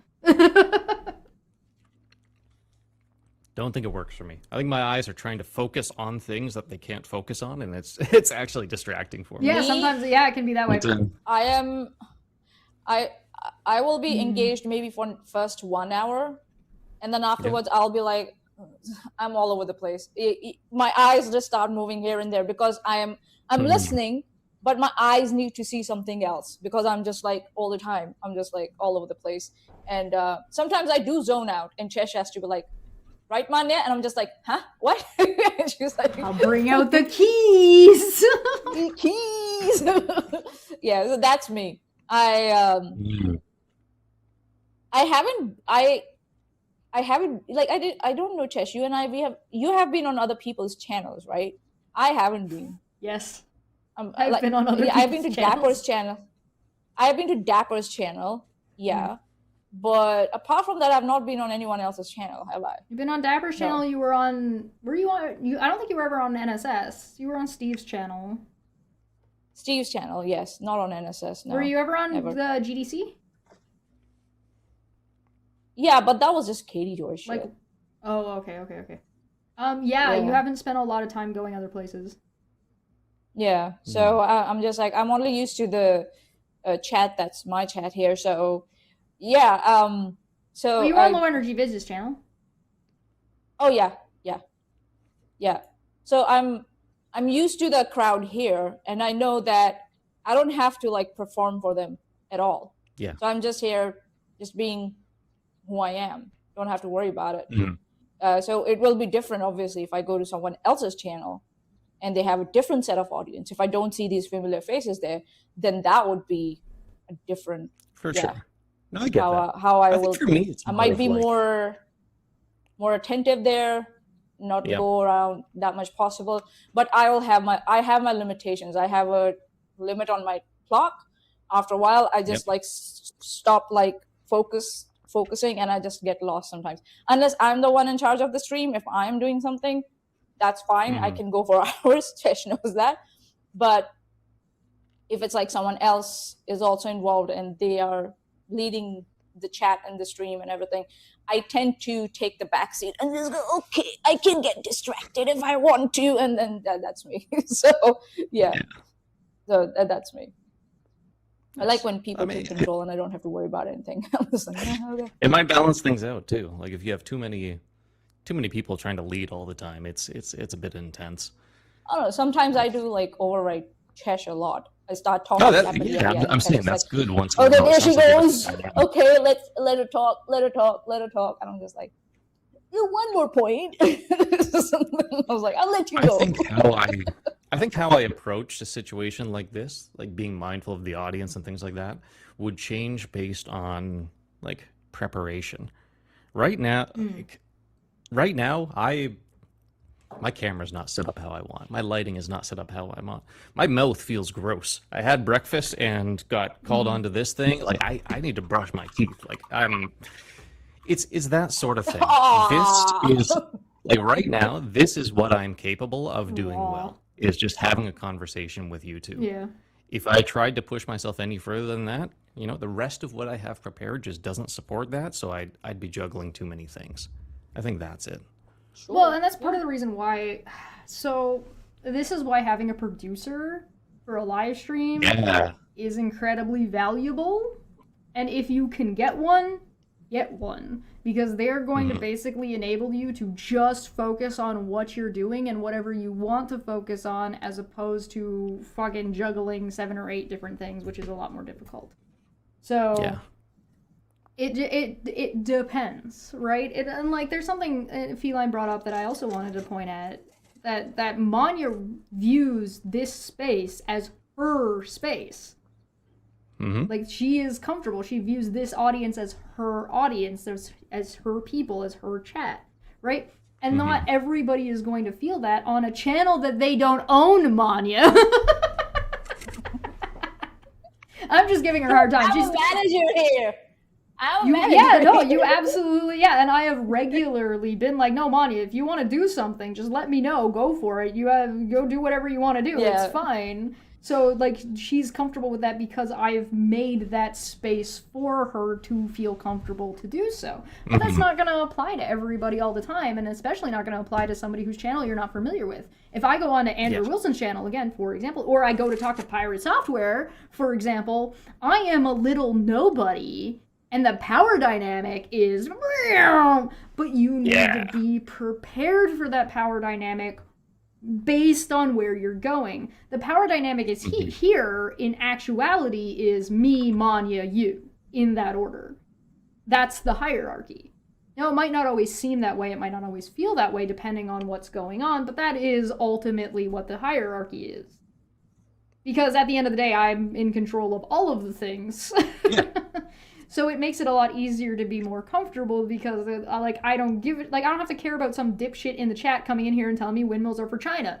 This means nothing to me. But not everybody views it that way.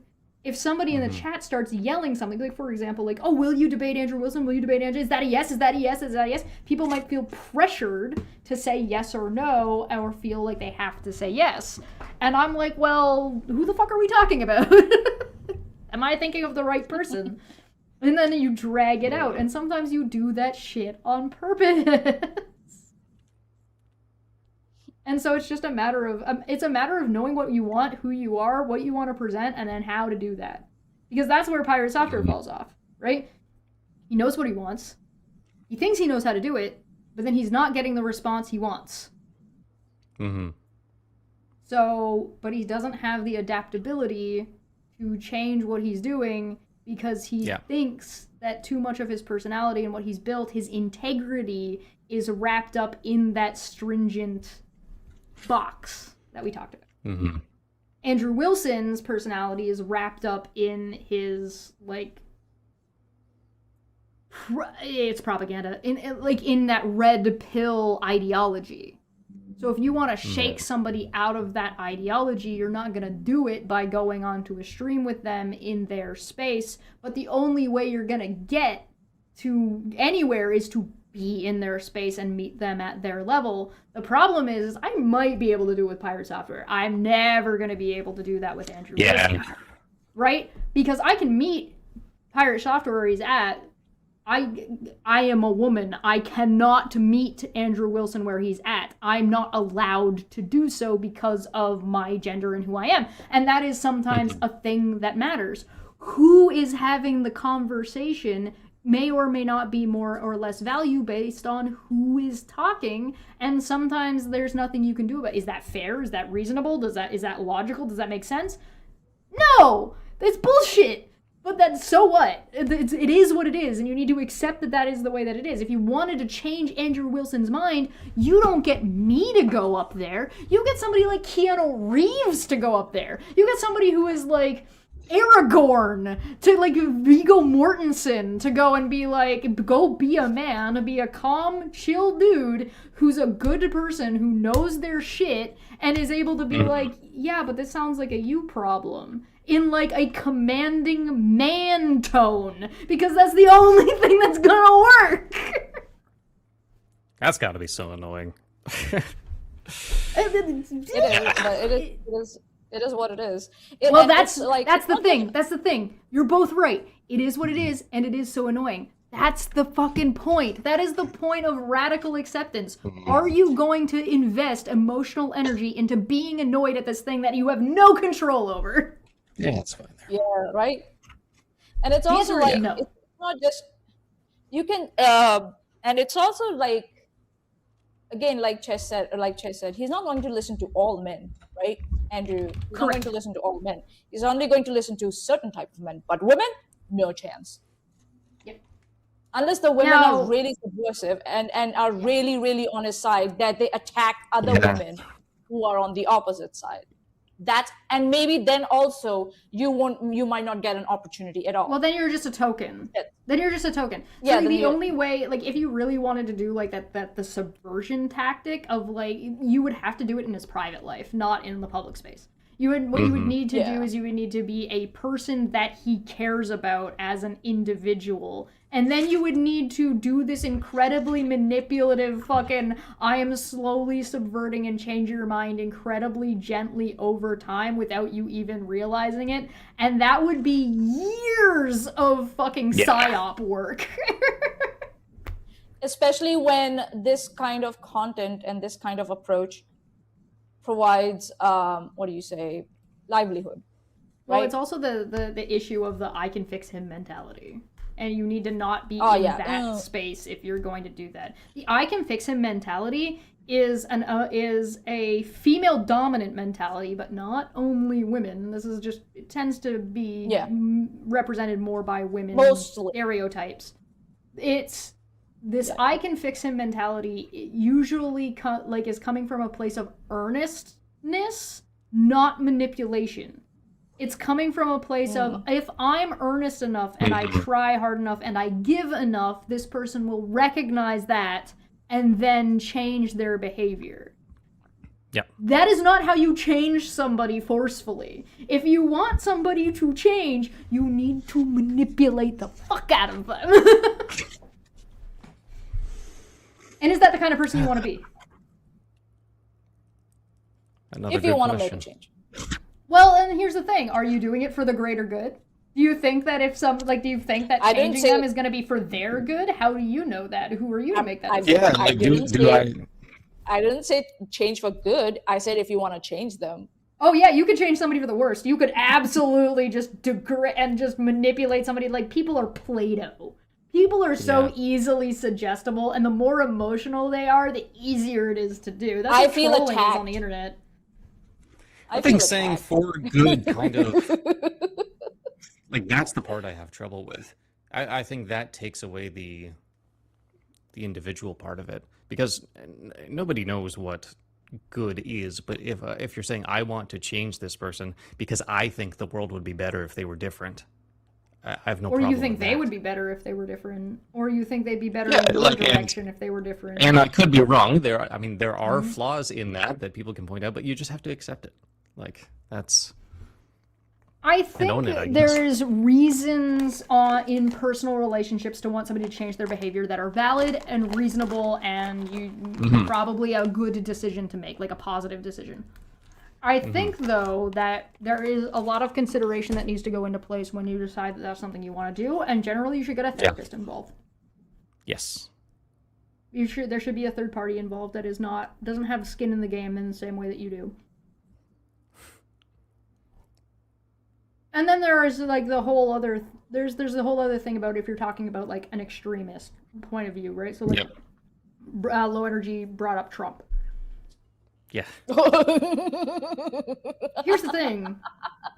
I would suspect if we take it seriously for a second, I would suspect that there's a lot of people who have spent a lot of time manipulating Trump so much throughout his entire life, and that's one of the reasons why he is the way he is. Yeah. Oh yeah. I have thought that too. Yeah. I think he is just trying to please other people because that's all he knows. He's just taking, or like worried about ego, or just taking instructions from people. It's sorry, these thoughts aren't well thought out, but I'm in agreement with you. There's a lot of people are really, really complicated, but really, really simple at the same time. Yeah. So understanding that human beings are contradictory and self-contradictory by nature will help you understand a lot more of what the fuck is going on around you with the people around you than just trying to pin things. Because more than one thing will be true for one person at a time. I'll give you an example of that. I don't know if if it will be a good example, but it's from my work, right? Yeah. So when I was making customer reports, we had a certain number of targets for our reporting, right? And then suddenly, I think so 2 weeks ago, the site manager sent out an email and said, well, these are not good numbers that we are achieving. It's really disappointing. And we saw the target in that report was double that were expected from the reports I was sending to the customer. Right? And the stats we were sending to the customers and the targets in those reports were set by the site manager and I. We sat down and discussed them to set them. But then suddenly, without any conversation with me, she changed it, doubled it. What did I do? I was like, okay, fine, we can double them now. What did the operations manager do? He went back and questioned her. I'm like, what's the point? He went back and questioned her, like, oh, weren't we supposed to do this numbers? Why is there a sudden increase? What happened? And she's like, and she just came back with simple, like, I think so we can do more. I'm like, in the end, we are still doing it.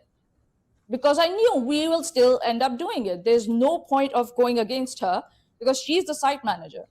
She's going to set up, she's not going, and because I know her, she's not going to back down. She's not a person who will back down and say, oh, okay, my bad. Let's keep the numbers low. Once she has decided there's going to be an increase in something, it's going to increase. So I'm just going to accept it and just move on. What's the point of good? Number one, she's gonna be in a bad mood. I'm gonna be in a bad mood. Everybody's gonna be in a bad mood and frustrated that they couldn't do anything about it. Yeah, and which is bad management. Feline also said in the chat, accepting something doesn't mean that you just accept it and do nothing. Right. So accepting, if you want to ever change, so this is something that's important, and it's important because if you ever wanted something to change, like you want a specific outcome, and you're like, I don't like something, whatever that thing is, and I want this. If your opinion or your perspective of this thing is not accurate, then you're going to have a really hard time getting it to be what you want it to be because you're going to change the wrong thing or attack the wrong situation. You need to, if you want to be successful and effective.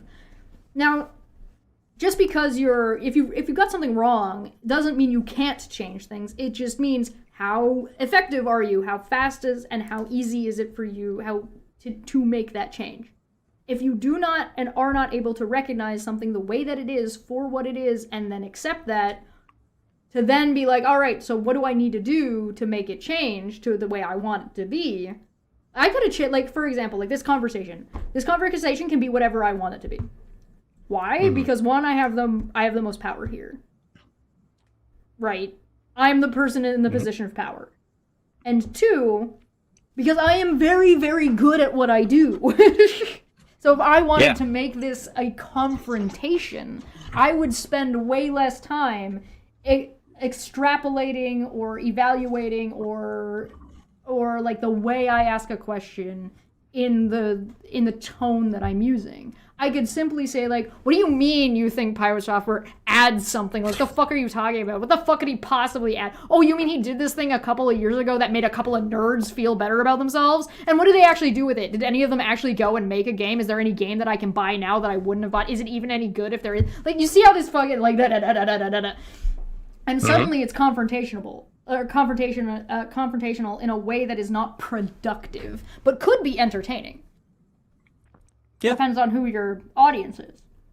Right? So how you talk, how you manipulate the way you speak will engage somebody else into a state of responding in the kind of way that you want them to. And you can be persistent about that. Just because somebody's not responding to you in the way that you want them to doesn't mean that they won't if you're not persistent about how you approach them.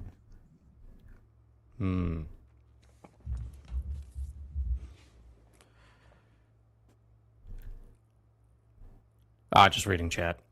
Yeah, do it. Read it out loud.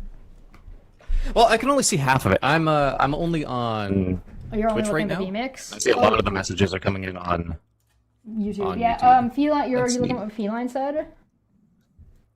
Yeah, I just saw my name in there and I'm like, wait, Oh yeah, problems. it says. And then I just yeah, I'm still Feline coming says, in one ear, right? Yeah, I've got another example. Remember when I said in the beginning that low Ram's audio was FUBARD, and Chesh said it was Discord, I accepted it, and it is what it is. However, I did start up the live caption program that helps them mitigate the issue, right? So it wasn't Discord, it's a vMix. I don't know what's going on, but it's something, but I don't know how to fix it. So you just kind of have to accept what it is, and then do what you can on your end to... make the adjustment. I can fix it for next time. I have a studio microphone, plugs into an interface here, and it is mono by default. Most software is smart enough to know how to deal with that. Like Discord will recognize, this mono audio should not be mono. But whatever web app we are using here, vMix does not do that automatically because everything is done on the back end. So if you've got something physical on your end, I cannot do a damn thing about it. Yeah. Which is fun. But that's okay. We deal with these things. I can voice meter work shop a solution if we ever do this again, or I ever use this platform again. But yeah, by all means, come on back. Figure it out I think these conversations are interesting because it's fun. Yeah, and also I like if we want to do something with some more energy, like I can pull that out. Like what you gave me an example like 2 minutes ago of like getting aggressive and here. Oh, you think that? Like I have battled on the fields of Summoner's Rift for 13 years with angry individuals going 0 to 13 in my top lane. This is where I thrive. How cute. We can do this. We can do this. I just want you to know that is a choice. Yeah, no, it is a definitive thing. Well, the other question is like if I'm in the position of power. If I go to Pirate Software or I go to Andrew Wilson, I'm not in the position of power. So how do I put myself in a position of power? That's a good question. I think that's what you were talking about earlier. Is just kind of letting them steer, catching them on things, and knowing, like, slowly incrementing your energy until you've matched them. That'd be my best guess. That's a good way to do it. That definitely is a, like, there's more than one answer. Like, there isn't one catch-all to this kind of stuff. The way I do it, if I'm going into a space where, like, if I was to go, let's take a smaller example. Let's take Aaron, right? If I were to go onto Aaron's channel, and Aaron has total control over who's talking and who is muted and who isn't muted, and she wants to say whatever she's going to say, do not be defensive. Do not be argumentative.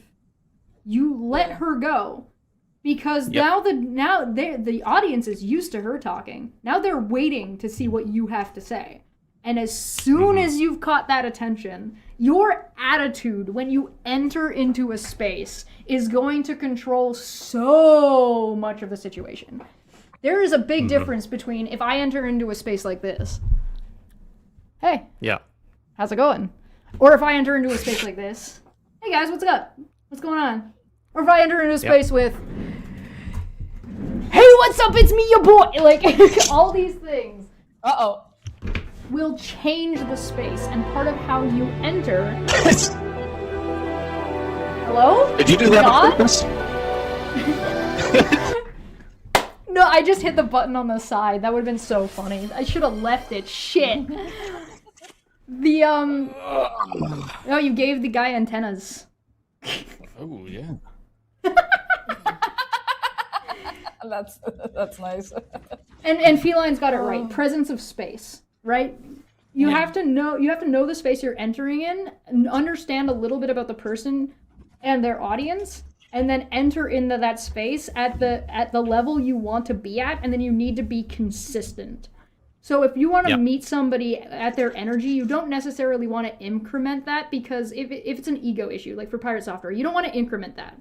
Because if you increment it, it's going to seem dishonest to them, and they're going to think that their ego is always better than yours, because you're incrementing it up. You need to be at that level when you show up immediately, because you're setting that expectation right out the gate. Now, incrementing it up does work. I don't know that that's a hard truth. I know a different that you are, situation. Yeah. Go ahead. I know that you are more experienced than I am in this stuff. But I feel like you can, if you do it right, you can sort of sneak that in. Like you can stay low level as you enter, keep the threat low. And it's not, I think you can just naturally ramp in a way that feels authentic. I think people like that they have a sense for authenticity and inauthenticity, because they are the masters at it. Yeah. It depends on your goal. Yeah. So, like, you need to not necessarily be concerned about how... What you want is you want to know how... What you do and how it comes off is going to be what you want. But you don't want to concern yourself with trying to make sure that that's what's happening. Do you understand what I mean? You don't want to look like you're trying too hard to get a reaction that you want to get. It needs to come off as natural. So knowing ahead of time what you're trying to do is going to be very important. How good this is the self-control part. How good are you at maintaining that presence? Right? So if you want to do something, there's a difference between coming in with matching a level and then moving up to a threat. Coming in to match somebody's energy, it does not mean you're being a threat to them. Those are different things. Yeah. So, like, I've matched people's energy before, and it upsets them immediately. Which is so much fun. And the reason it upsets them right out the gate is because a lot of times these are angry, yelly men who do not think that women should have the same energy that they do. So their expectation when a woman comes in and when a man comes in are in two different spaces. So they expect women's behavior is expected to be here. That's insane to think that exists. Yeah, I know, right? And men is here, so they have this already lower expectation, and they're behaving up here. So, like, they're like, hey, this is where men usually are, and I'm behaving a little bit higher than that. but I expect the woman to be up here. If a woman comes in and is here, she's already, look at how far up she's jumped. Look at how emotional, look at how aggressive she is. And I'm like, bro, I'm not even at you yet. If you match a dude with that kind of energy, with his energy, they have a meltdown. Oh, it's every time. It's so funny. When this guy who was explaining you Mario, you matched his energy once, and he threatened you to put you in hospital to drink out of your straw. Oh, that wasn't Mario. That was Jim Hall. Jim Hall. Okay, that's a different guy, is it? Oh god. That was the guy I told, that guy who like directly lied directly to my face, and I was like, "You're lying." How dare you call me a liar? Like, I'm like, but I can prove you're lying. Look at this screenshot. Here's what you said. Yeah, and he was like, "Oh, don't mess with me. I'm gonna put you in hospital, and you'll drink out of." He said he was gonna put my head through a wall. I would be sent to the hospital, and I would have to drink out of a straw. And I was like, "Oh, okay." Bro, this is like Call of Duty multiplayer lobby from like 2007 energy. Yes. Like, how does the thing is that I can't believe it's still like in a exists Call today. of Duty. In a Call of Duty multiplayer lobby, you will expect that. But in a conversation that was happening at that point, you would not expect a man threatening a woman with violence. No, right? like... That was not a Call of Duty lobby, right? It's like that's not. Where do you even? That's not comparable, in my opinion. Huh? Like, at that point, I have no respect for that person at that point. Like, what's? Sure. I'm wondering, why am I even in this? Why am I even in this debate here? Like, at that point, maybe it is just for content or just to resolve it because I said I would. Like, it doesn't feel like there's anything for me to gain there. That person was being confronted with something. They said, "You lied, dude. Why are you lying?" And their response was threat with violence. I think Suchesh made a point at that point that, like, okay, but at the same time, if you don't react to that and say, "Dude, what the fuck? What's the point of being part of, like, being the audience to that and witness that conversation?" And to just let it go. You gotta say, "Dude, what the fuck?" and hold that person accountable. It depends on what you want. And it depends especially on who if you are that person and you watch their content. Well, yeah, if you're a viewer, you have a whole different way of handling things and a whole different set of expectations and what you do and do not want and what you should do or shouldn't do, et cetera, et cetera, et cetera. And that's what my other issue is, right? It happens a lot with women in spaces where women are expected to just even amongst known people amongst themselves, they're just expected to let go of such things. Yeah, he made a casual threat. So what? Let's carry on with the conversation we were having, right? That's more important. That's what my issue is again. Feline's yelling at me because this is the GIF that they post. There's a GIF of me, and this was me responding to that guy making threats. So this is you can't hear it. It's just a GIF. So there's no audio, but this is how I reacted. Yeah. The eyebrow tick, my guy. The eyebrow tick. Yeah, I saw the eyebrows go up and come down. I was just like, there we go. Go on. I'll wait, sir. Yeah, no, not sir. You will be like, go on. One of the best ways to deal with somebody who's having that level of like a meltdown or that level of a like emotional reaction is just to be chill about it. Mm-hmm. Yeah. But in my opinion, like, this is the threatening. person against who it is. Yeah, they can be chill about it, but the rest of the people around them, they have to call them out. They have to call them, because that's what my thing is. It's like the paradox as of a having community, standards. sure. Yeah. Yeah. What's the point of having standards if you're not going to even apply it to your own people? What's the fucking point? Yeah. It's like you're having a paradox of like standards, and that's what really used to piss me off about this whole thing. Especially how women were treated in conversations and how men are treated in conversations, right? It's like, you say you have standards, you respect women, you never hurt a woman, but why are you vocalizing it, you dipshit? Right? So, and what's the point? Yeah, go on, please. I'm just gonna start repeating myself. Let me break this down, because Feline in the chat is like, do you see the energy? Right, so the energy is gonna, like, decide how people are going to view what you're doing. You don't need words to display or to make people aware of your intentions or your energy, right? So in this GIF, you can see like 5 or 6 different things that all happen really in a really short period of time. I stop, I roll my eyes, I lean forward, I then cover my mouth, I'm about to say something, then I stop, smirk, eyebrows, and then I just wait. That's a lot of information all at once. Is any of this predetermined, or does this just happen? So this is a couple of different things, and the answer is a lot of this has entirely to do with my approach that I've decided ahead of time as a person. Mm-hmm.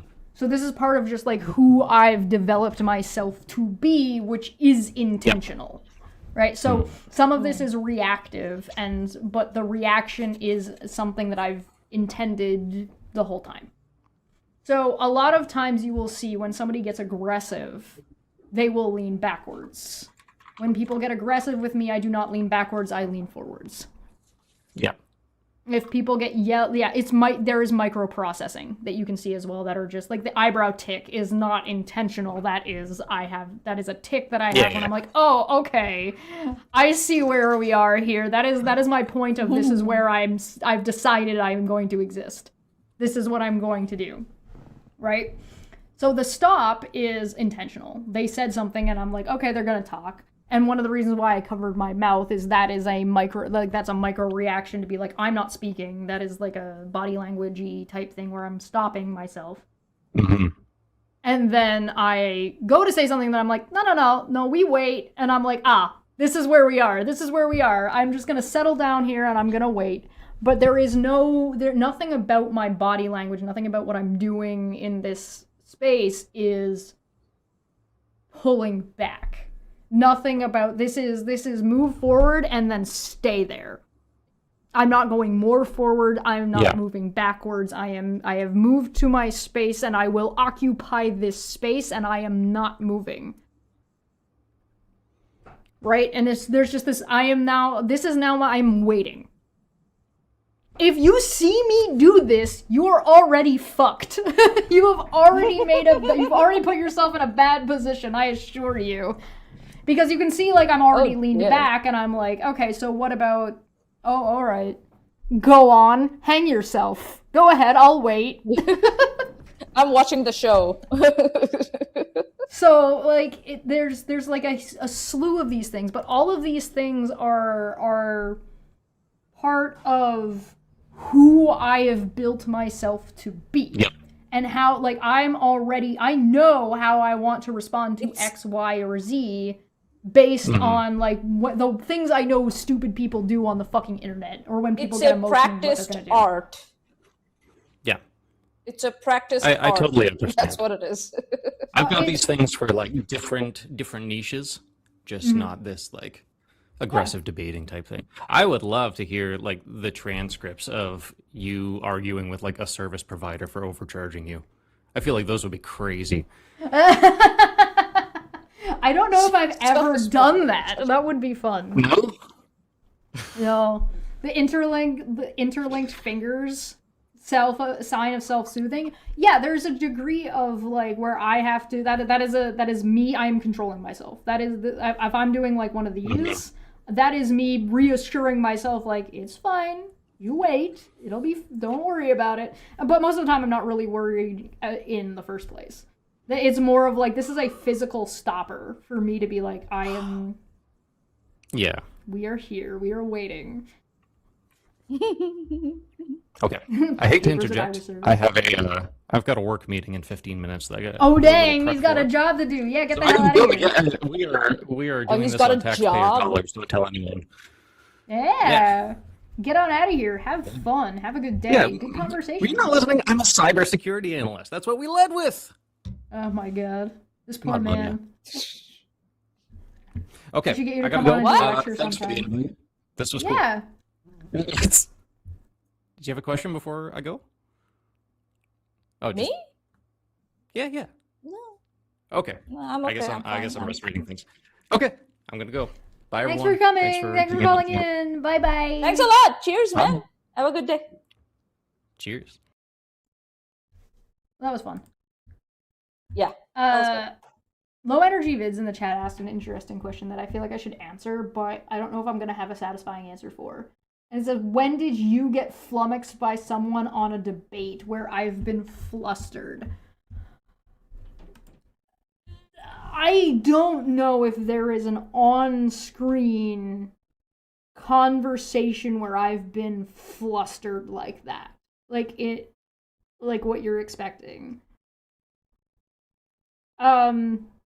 And it's not for any special reason. It's not because like I'm super good. It's not like I super know what I'm doing. It's because I am incredibly Machiavellian, which is not necessarily a good thing. What do you think, Manya?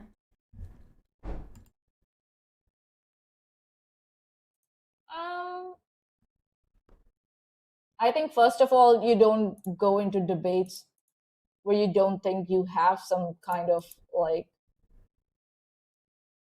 what do you say, some ground, if I might say. And also, you do your homework. I do know that. So yeah, and as I said, it's a practiced art that even if you were flustered, I don't think so people will notice it. No, there's so like Feline's right, where there's times where I'm like, wait, what? Hold on, that doesn't make any sense. Like, there are times where I've done that, but that to me is not flustered, like what, at least not what Lev is asking. Lev is asking is like when I got caught with my pants down kind of situation. Yeah. And like, that doesn't happen to me. And it's not, it's not because I'm doing any, like, it's because of the way I handle situations and the way I approach this stuff. It's my methodology that generally prevents that from happening. Yeah. Practice art. Well, the methodology, anybody can do it. It's not like, and it's a matter of position. Yeah, but you gotta practice it a bit. You have to practice it so you don't get pulled out of it. Yeah. Right? So, like, because of my methodology, I don't put myself, I've definitely, when I legit lost, not even once. I don't lose conversations. Because I don't approach them as a zero-sum win or lose situation. I'll be right back. Give me a sec. I'm listening. Yeah. And so, like, because I don't approach things from that direction in the first place, I've never put myself in a position to lose in the first place. Conversations can't be won or lost. Which is funny, because I've definitively won conversation. I've definitively won conversations, but you don't approach them as a win or lose scenario. Would trolling you really hard count as flustered? I don't think so. Because like if I'm just like stopping what I'm doing and laughing at what you're saying, I haven't, like, I could have not. Like, that is a decision that I made. Like, that's not, I wouldn't count that.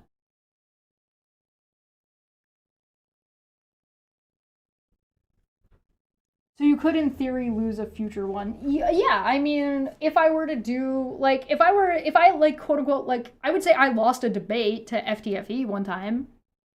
And that was for Dumb Fuck of the Year, though. And I did not enter into that situation in any kind of serious capacity that I would count in a way that I was, like, flustered or lost, quote-unquote. That was so many years ago, right? So, like, in theory, I could lose a debate, but you'll notice I don't tend to participate in that kind of a debate. And it's just because it's not the way I approach things. My methodology prevents me from being in that situation.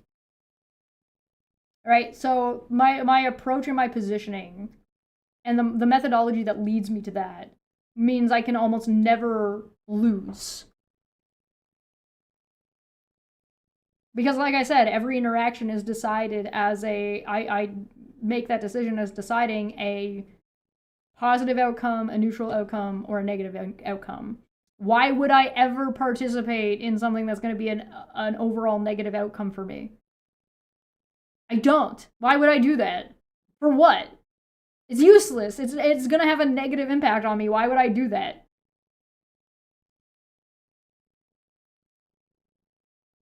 Do you think you've ever failed to get my point across in a way that was intended? Oh, yeah. Yeah, that happens. There are times when communication breaks down. I was talking with the mic.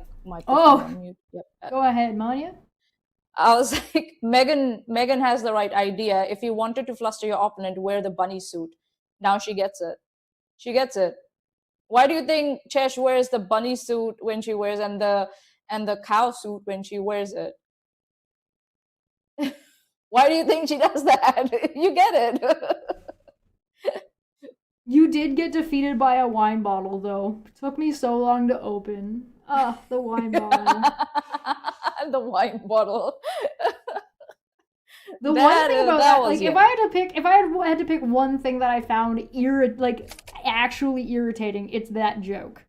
Like, every time it's like slightly irritating. And the only reason it's slightly irritating is two reasons. One, it got overdone and the joke got ruined. Like, it's not funny anymore. It got wrecked. And the second reason is because, bro, that was like Bool's funeral and someone else was talking and I was listening to them. And that context is just lost. And it's just like, wow. No. Best Chesh moment. Yeah, that's depressing. On the other hand, but like, it doesn't bother me. You know what I mean? Like, if it bothered me, I'd be like, stop. But the okay.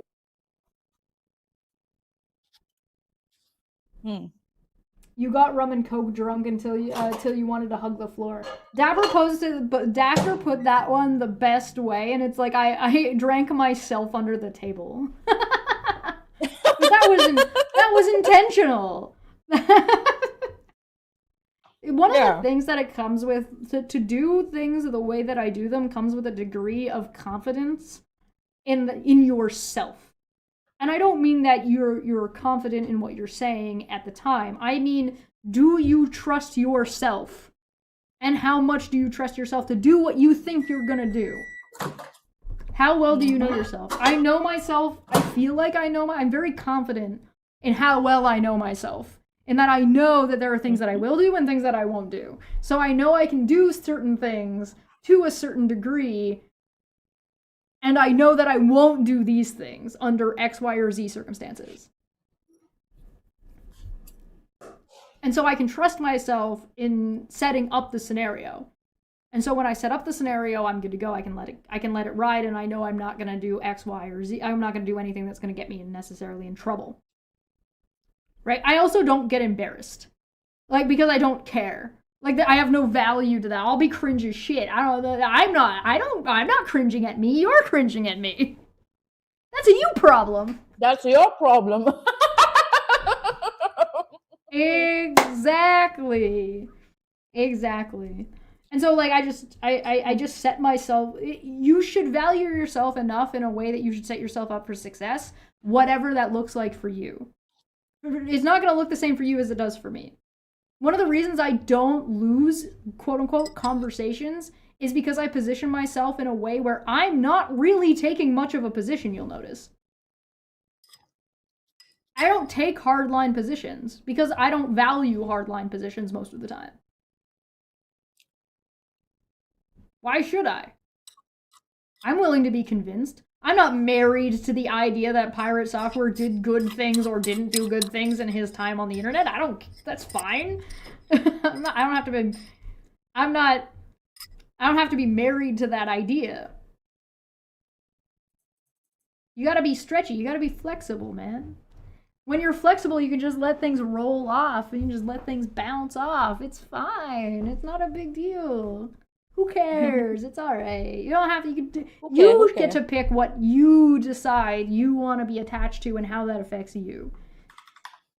And then it's just a matter of practice and a matter of self-control. Wear the bunny suit while I clown on him. That's what I did to Russian vids. Russian vids is a super incel. I showed up wearing like a bright blue fucking halter top. I had my makeup done. I had bright lipstick on. And the first thing he said to me was, "Can you turn your camera off? I can't hear you." Oh my God. Everything I do is intentional. That is something that people do not understand about me. Everything. The emphasis, my tone, the fucking background, if there's music or not, who is I bring on, who I don't bring on, what comments I read out, what comments I don't read out. Everything, me clapping my hands like this, everything is intentional. Not everybody is like that. In fact, most people are not. Everything I do is intentional. Everything. I have thought, everything that I've thought about, I think about in like bubbles of like, what does this thing touch and what does it affect and what is it a part of and does it apply this and at what time am I doing it and when and who and how and where. Everything. Every single thing. Somebody mentions a person to me and I don't go, oh, just that person. I go, that person and that person and that person and that person, and it's associated with that and this and that and all the baggage that comes with it. Everything. All of it. All at once. All of the time. Every single time. Every single time. About everything. Somebody fucking asks me about whether I like raspberry jam or whether I like strawberry jam. My brain is immediately, who is asking me and why? Doesn't matter what it is. You ask me a question, who are you? Why are you asking me? Where are we? What's going on around me? What's the context? And who else is involved? Every single fucking time. The only time you will catch me not operating at this level, particularly online, the only time you will not catch me operating on that level is if I'm like fucking half asleep. And even then I'm like, I'm still doing it, it's just way more sluggish. You can see the process more.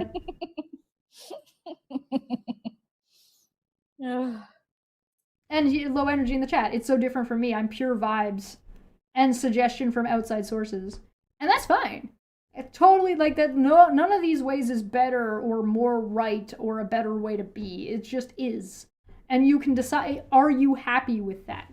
If you're happy with that, great. If you're not happy with that, all right. You've accepted that that's the way things are for you.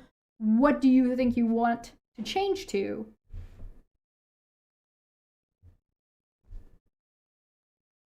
I have approximate knowledge of many things, which is just a complicated way of saying I don't know anything.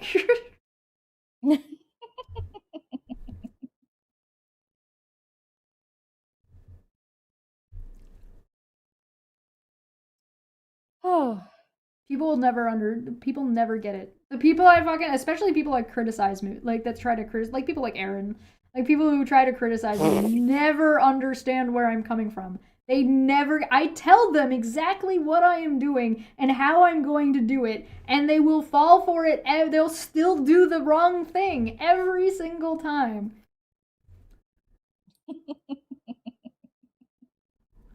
Yeah, being proactive matters. Yeah, go for it. Yeah, if that's what you want.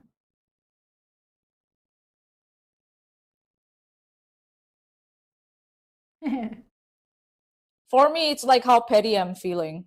If I want to focus on something, I'm just like, how petty am I today? People out here actually trying to have the moral high ground against me or make moral arguments about my behavior, and I'm like, you think I have morals? Okay. Who the fuck are you kidding? You're just lying to yourself. You're cute. That's cute. Yeah. Ask a question. Go for it. 11 hours. Oh god, what is this gonna be? Is this... It is! I knew this was what it was gonna be. A little bit How did we stream for 11 hours screaming about Destiny? Man, I don't know. I was drunk, that's how. And Manya couldn't leave because I was drunk, and I wouldn't turn the stream off. Oh, yeah. Yeah, I remember. That's how. I remember this. And I drank like 2 liters of wine. You'll notice that I have not done that again.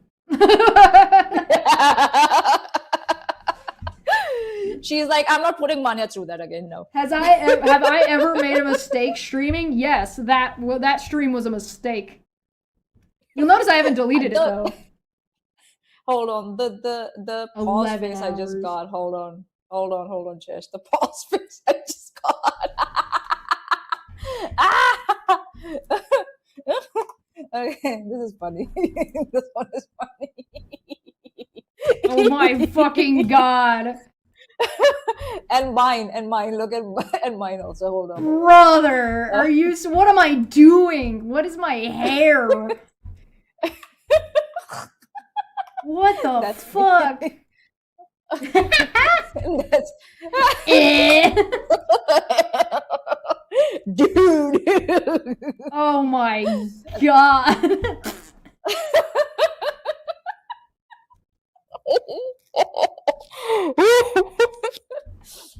That is at 9 hours 42 minutes and 7 seconds. Bro, I am so fucking sloshed. I am just my cheese. I am so drunk. Oh my god. Amazing. I'm falling apart. That's great. There's more. Hold on. Goblin maxing. Oh god, this is so funny. Just watching her K-dramas.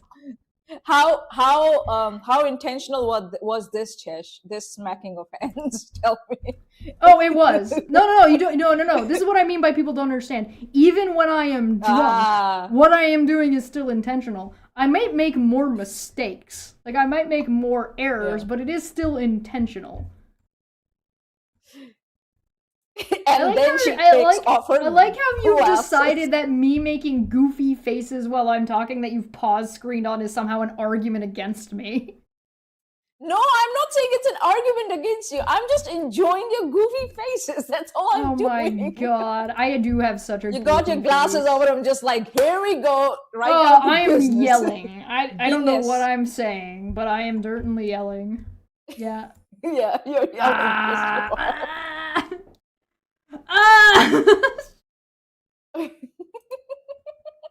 You're like, This is the part where I mean where I trust myself to behave the way I expect myself to behave, and so I can be drunk out of my mind, and I will still be. There's a reason why people came away from that being like, "How is Chesh still drunk arguing better than these fucking people are?" Right. We opened up Britannica because that's what we did at that point. We were around that time. We were opening up Britannica and going through that. It was like I'm gonna cringe out of my mind. But what best I like about that, Chesh, her two like cheeks are like just rosy as fuck. It's like way it's like yeah. I was like, I stayed for the rosy cheeks. That's what I did. I was like, I'll never get this scenario again where I get to see Chesh's rosy cheeks. Going transphobia on me, yeah, that's always a fun one because I'm like, I can pull off relatively androgynous when I feel like it. Yeah. Everything is intentional. People just at the end of the stream, even your nose became red. It was like I drank a bottle of wine bigger than I am. I know. Yeah. It was bigger than your face, taller than your face. If you ever want to know my fucking opinion, like in that tone, give me wine. I will tell you I will stop catering my language to be understood and my language will change to just being, I'm telling you this. So, Tom said Manya should do a drunk stream of her own. I'm afraid I can't do that, dude. I can't drink because of my medications. So, sorry. The little Dutch boy. But you can always see me high on coffee and bouncing off the walls on Dumpec Fridays, and that's as close as you're gonna get to a drunk stream. Yeah, we should get out of here. We have been live for we should 4 hours, and we barely talked about Aaron too. Good job, Low Ram. You got us away from fucking talking about fucking Aaron. I think so. We talked Props. enough about Erin. Her channel got yeeted. It Yeah. like banned in US. Justice came home, and we are celebrating, and we'll keep celebrating. Yeah. And good luck with Erin trying to make a new channel and trying to upload all her old, outdated KJ content there. I guess best of luck to her, but no, no. I'm I pretty hope sure she fails. You've been threatening me with wine drunk Chesh for a while now. Buy me some wine. Yo, send me wine. You know you can buy me alcohol directly by sending it to the local LCBO? And then just sending me the email with the number? Yeah. You can do that. It's so funny. This is like the last like frame I'm gonna send you from that. Oh my god. My face and your face together. Chesh is like red nose and explaining shit, and I'm just like, Yo, this is our whole dynamic. This is it. This is everything. That's it. This should be the channel banner, I think. Why is my what happened? Like we got this. Yeah, we're talking about Destiny. Okay, well, hold on. Why is this on the screen 3 times? Okay, I have no fucking clue. What did I do here? What happened? Okay. The red has moved away from my cheeks, and all of it's on my lips and on my nose. And nose. Oh, that's terrible. So all the color moved, from your cheeks to your nose and your lips. Yeah, I was drinking bread and butter. Unfortunately, bread and butter is no longer available as it is an American. Really? Yeah, it's American. And welcome to Canada, where we don't get that American alcohols no more. Oh, okay. So, Tom, what's your task? I guess. What was the title of this stream? Something about Destiny. Yeah. Something about Destiny and his rape apologetics. Dumb Fact Friday, Destiny context ?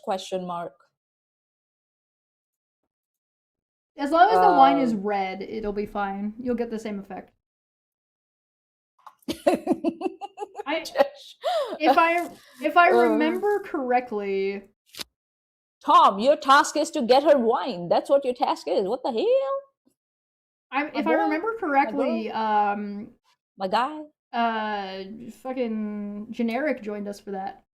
Came on eventually to yell at fucking idiot Destiny fans that were calling in. That I was like, you don't understand. You're an idiot.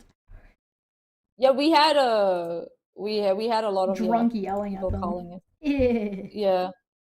And that was the time we had Mr. Serious also in the live chat. That was great. I think Mr. Serious called in too. Yeah. How come I remember this and I was drunk off my ass better than you do? Huh? Do you know? Okay. Madam, you deal with your channel all day long. I go away, live another life, and then come back. Bro. Savage. This is what I mean by I trust myself. I'm confident in my understanding of myself, and more people should be like that. More people should understand themselves better than they do, in my opinion.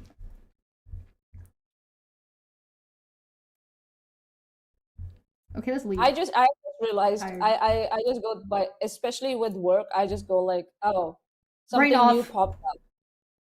I'm just like, I'm not gonna question it. Let's do it. That's fine. Just do it. Okay. Is it causing any other issues or safety issues or risk issues? No? Okay, fine. Yeah, let's do it. I saw the operations manager have a bloody like panic attack when he was like, why is he saying we have to do 20 and 60? I'm like, dude, it's okay. We'll manage. Don't worry about it. And he's like, dear site manager, I thought we were doing only 10 blah, blah, blah a month. What happened to this 20 a week now? I'm just like, what you've been describing with that is called picking your battles. Yeah. I'm just like, I'm not going to pick a battle with the site manager who I know is never going to back down. This is what I mean. By the way, this is what I was talking about earlier when I said sometimes you need to explain things very, very step by step, and if people are on different places on the spectrum, you might need to explain them differently. So if I say, pick your battles, and I don't explain what the fuck that means, that's useless. Because now that person's going to have to try and figure out whatever the hell that means through trial and error. Yeah. Now Good luck. I have reached that. I've reached that level of zen, and I'm just like, nah. We're just gonna go with it. We're just gonna go with the flow. That's fine. It's fine. And then She's when gonna you focus on that. find something that's worth arguing about, you argue about it. Yeah. For example, I'll say when we needed to get, because we are a food grade place, right? We store food products, a lot of good food products, and our gardening was shite, like shite. We were spending 1/3 as compared to the other sites that were not food based, right? What happens? Biosecurity comes in with a surprise audit right at the start of the year, and they're like, this is wrong, this is wrong. Why is the vegetation so bad? No problem. You have so much problems with insects and rodents and blah blah blah blah blah. And they're like, you're on probation now. I'm like, fine, cool. And then I go back to my site manager. You want to spend money now on the vegetation? Yeah. And now they have we have a contractor. We are paying them twice to come on site every week to manage our vegetation. And our rodent activity went down. We passed the first probation audit. I'm like, I saw my chance and I took it. I'm like, do you wanna keep your biosecurity license or do you wanna get rid of it? Tell me, is it worth spending that money? Consequences of your actions. Which do you prefer? Fuck around and find out. Fuck around and find out. Some things need to be explained on a step-by-step basis, and having examples is the way to do it. Yeah. So I know where I need to seize my opportunity now, and where I'm just like, yeah, okay. Oh, this isn't worth my energy. Yep. Yeah, I'm like, no. Okay, we're done. Alrighty. Yeah. Cool. Yeah. Goodbye. Aaron. Good luck. One more video. One more video, and you will be on top. You got this. Hello. Welcome back to Don't Back Friday. Don't Back Friday. Don't Back Friday. Don't Back Friday.